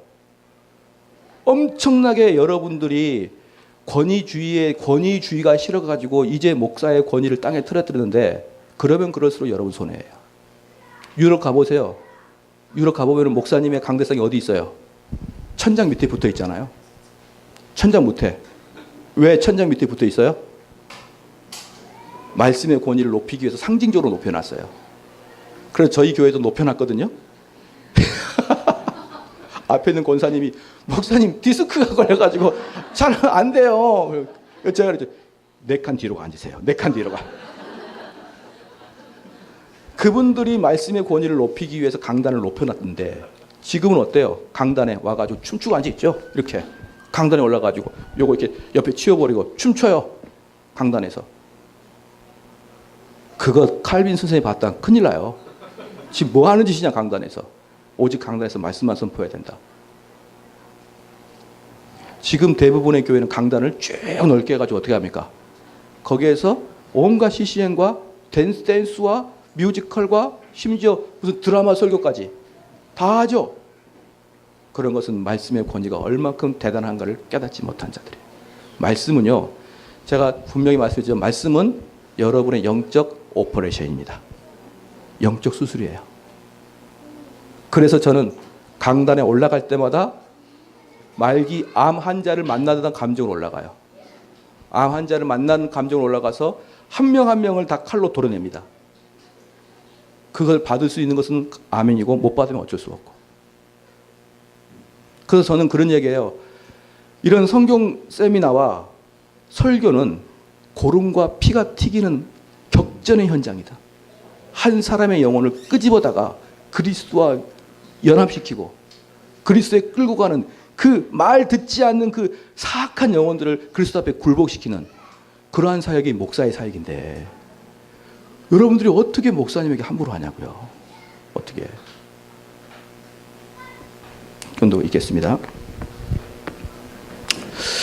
자, 그 다음에 윌리엄 폼킨스는 중생하지 않는 사람들에게 율법은 영원한 저주를 선포하는 것이라고 강력하게 주장합니다. 깨어진 명령은 죽음의 도구가 되는데 하나님의 율법만이 모든 죄인들을 저주할 수 있으며 죽음을 지옥의 입구로 만들기 때문이다. 무슨 말이에요? 중생하지 않은 자들은 하나님 말씀에 강력한 율법을 들으면 어떤다고요? 버들버들 떤다고요. 부들부들. 두려워서 떨고 열받아서 떨고. 근데 중생한 사람들은 그것에 그렇게 떨지 않아요. 율법은 모순된 말을 할 수 없는데 죄인에게 죽음이라는 확정된 판결을 이미 선언했기 때문에 율법이 생명에 이르는 회개를 주기란 사실은 불가능해요. 율법은 생명에 이르는 회개. 자, 이거 볼까요? 생명에 이르는 회개가 있고 생명에 이르지 않는 회개가 있습니다. 근데 율법의 역할은 생명에 이르지 않는 회개를 시키고 생명에 이르는 회개는 복음이 시키는 거예요. 그럼 생명에 이르지 않는 회개의 특징이 뭐냐면 두려워서 죄송합니다. 이게 생명에 이르지 않는 회개예요. 율법적 회개는 너희들 그렇게 해가지고 제가 우리 교회 설교할 때 이렇게 하거든요. 야곱이 하나님 믿었지만 그가 얼마나 나쁘게 신앙생활을 했느냐. 다윗이 하나님 믿었지만 얼마나 나쁜 짓을 했느냐. 그때 그들이 저지른 죄보다 훨씬 많이 대갚음 당한 거 아십니까? 모르십니까? 다윗은 그렇게 큰 죄 안 지었어요. 간음했습니다. 그리고 살인했어요. 그랬더니 그럼 한 명 죽고 한 명 간음했잖아요. 그런데 집안에 몇 명 죽고 많은 백성이 몇 명 죽고 그런 일 때문에 그것 때문에 얼마나 다윗의 집안이 피가 끓지 않고 흘렀습니까? 얼마나 고통스러웠으면 침상을 밤마다 띄운다 그래요. 여러분 죄 지려면 뭘 하나님이 다 용서해 줍니까? 하나님이 언제 용서해 줘요? 하나님은 여러분이 천국 가는 것만 용서해 주는 거예요. 이 땅에서 여러분들이 지어지는 거 다 받아야 돼요. 그거 마음 먹고 죄지란 말이에요. 마음 먹고.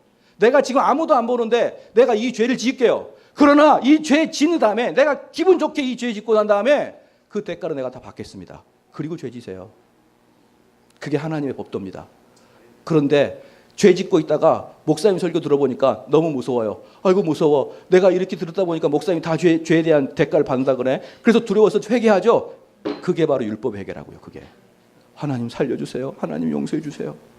그것은 여러분을 거듭나게 하지 못하는 생명에 이르지 못하는 율법적 회개다. 아시겠죠? 그러니까 두려워서 회개하는 것은 여러분이 거듭남에 대한 증거 아니에요. 그럼 거듭남에 대한 증거는 뭡니까? 복음에 대한 회개, 복음을 통한 회개거든요. 그 아름다운 하나님, 그 좋으신 예수님에게 내가 더 죄를 저지른 것 같은 이 미안함, 이 안타까움, 그 그리스도를 붙잡고 그 그리스도를 따라가고 싶어하는 그 열정, 이게 복음의 회개예요. 율법의 회개는 여러분의 두려움 때문에 회개하는 것이고, 그런데 율법의 회개조차 하는 인간들이 교회 별로 없어요. 복음의 청교도들은 분명히 말해요. 복음의 회개가 비로소 우리를 거듭남으로 끌어가는데, 복음의 회개 이전 단계 율법 회개가 있는데 율법의 회개조차 없어요. 두려워하지도 않아. 죄에 대해서. 지난주까지 실컷 죄를 짓고 와가지고 주여 아시죠? 아이고 내 마음은 원인데 안 되네요. 그리고 바겐세일이 알고 지은 죄 모르고 지은 죄 한 번에 퉁 때려주세요. 어디서 사기칩니까? 그거 하나님 들어줄 것 같아요? 웃기는 소리 하지 마라. 네가 다 받을 거다. 네 애를 통해서 네가 3배나 4배 더 받을 것이다. 여러분 각오하십시오. 죄 지었던 죄 각오하시라고요. 그게 바로 퍼킨슨이 하는 이야기입니다. 그렇게 해서 여러분들이 회개하지 아니하면 여러분 가망 없는 거예요. 가망 없는 거예요. 예수님께서 그 다리를 세족식을 하잖아요. 세족식. 그죠? 그때 세족식 할 때 우리 몸은 다 씻었다. 그러니까 그 몸을 다시 씻을 필요는 없다. 이렇게 말씀하시잖아요. 그러면서 발만 씻으면 된다. 이렇게 얘기하죠. 이 몸을 씻은 게 뭐예요? 거듭남을 이야기하거든요. 이 발을 씻는 게 뭡니까? 매일 짓는 죄의 회개를 말하죠. 맞아요, 안 맞아요? 맞죠? 근데 이걸 씻지 않으면 너와 나와 상관없다 이렇게 얘기했죠. 그게 무슨 말인 줄 아십니까? 매일 그렇게 자기의 죄를 깊이 회개하지 않는 자는 거듭나지 않는 자라고요. 네, 여러분 웁니까? 기도할 때 심령이 찢어지고 울려요? 거듭남 근처도 못 갔다니까요. 대부분의 교인들은 거듭남 근처도 못 갔어요. 그리고 자기들이 좋은 교리 배운다는 거예요. 거듭나지 않는 자도 얼마든지 좋은 교리 배울 수 있어요. 그래서 얼마나 깊이 연구해가지고 온통 싸움질하고 다녀요. 내가 더 많냐, 제가 더 많냐, 논쟁하고 칼빈이 어쨌느니, 조나단 에드워드가 어쩌니. 얼마나 읽는 것은 누구나 알 수 있죠. 골방에 앉아가지고 불러준 사람도 없고 백수 비슷하니까 맨날 책만 앉아 있는 거예요. 자기들이 더 많이 배워가지고 더 논쟁해서 이겨먹으려고. 예? 가서 한 명의 영혼도 살리지도 못하고.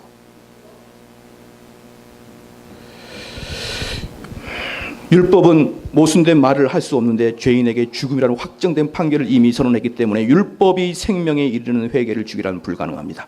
크리스천은 충실시에게 다음과 같이 말했다. 당신을 따라잡은 사람은 모세였습니다. 그러나 아무도 용서하지 않으며 자기의 율법을 어기는 이들에게 자비를 베푸는 방법도 알지 못합니다. 리차드 백스터조차도 하나님께서 위협을 선포하셨기 때문에 이제 무조건 용서하실 수 없다. 리차드 백스터조차도 해도 조차도라는 쓴 걸 이거 뭘까요? 조차도라는 단어를 쓴 이유가 뭘까요? 리차드 백스터 넓거든요. 다른 청교도에 비해서 넓어. 그 넓은 리차드 백스터조차도 이렇게 얘기하는 거예요. 예? 그 리차드 백스터조차도 하나님께서 위협을 선포하셨기 때문에 이제 무조건 용서라는 건 없는 거예요. 하나님 용서해 주세요. 내 지난주까지 지금까지 용서해 주십시오. 그거 용서 안 된다고요. 그렇게. 청교도들은 율법에 정죄하는 이러한 양상이 단지 우연적일 뿐이라는 사실에 특히 민감했습니다. 율법이 불을 켜서 우리를 천국으로 안내할 수 없음은 그 자체의 결함이 아니라 우리의 결함 때문입니다. 그들은 율법이 육신으로 말미암아 연약하다는 바울이 한 말에 충분한 의미를 취해서 율법에 있는 어떤 결함 때문이 아니라 죄인의 연약함 때문에 율법이 의로움을 줄 수 없다고 가르쳤습니다. 율법 그 자체와 경험되는 것으로서 율법의 차이는 인간의 죄에서 발생합니다. 율법을 약속과 반대로 만드는 것은 죄며 정죄는 그것이 복음에 대해서도 그런 것처럼 율법을 주신 목적이라는 관점에서도 우연적인 것입니다. 자, 여러분 쉬는 시간인데 쉬었다가 하는데 몇 시에 시작하죠? 몇 시에 시작합니까? 우리 총괄하신 분 누구시죠? 다음 시간 몇 시에 시작하죠? 예. 예. 그냥 저기 3시 50분에 강의 시작하죠. 이게 갈 게 많아요. 갈 게 많아가지고 예, 오래 쉬고 그러면은 머리가 굳어요. 3시 50분에 그냥 할게요. 그죠? 예, 예. 그럼 좀 쉬겠습니다.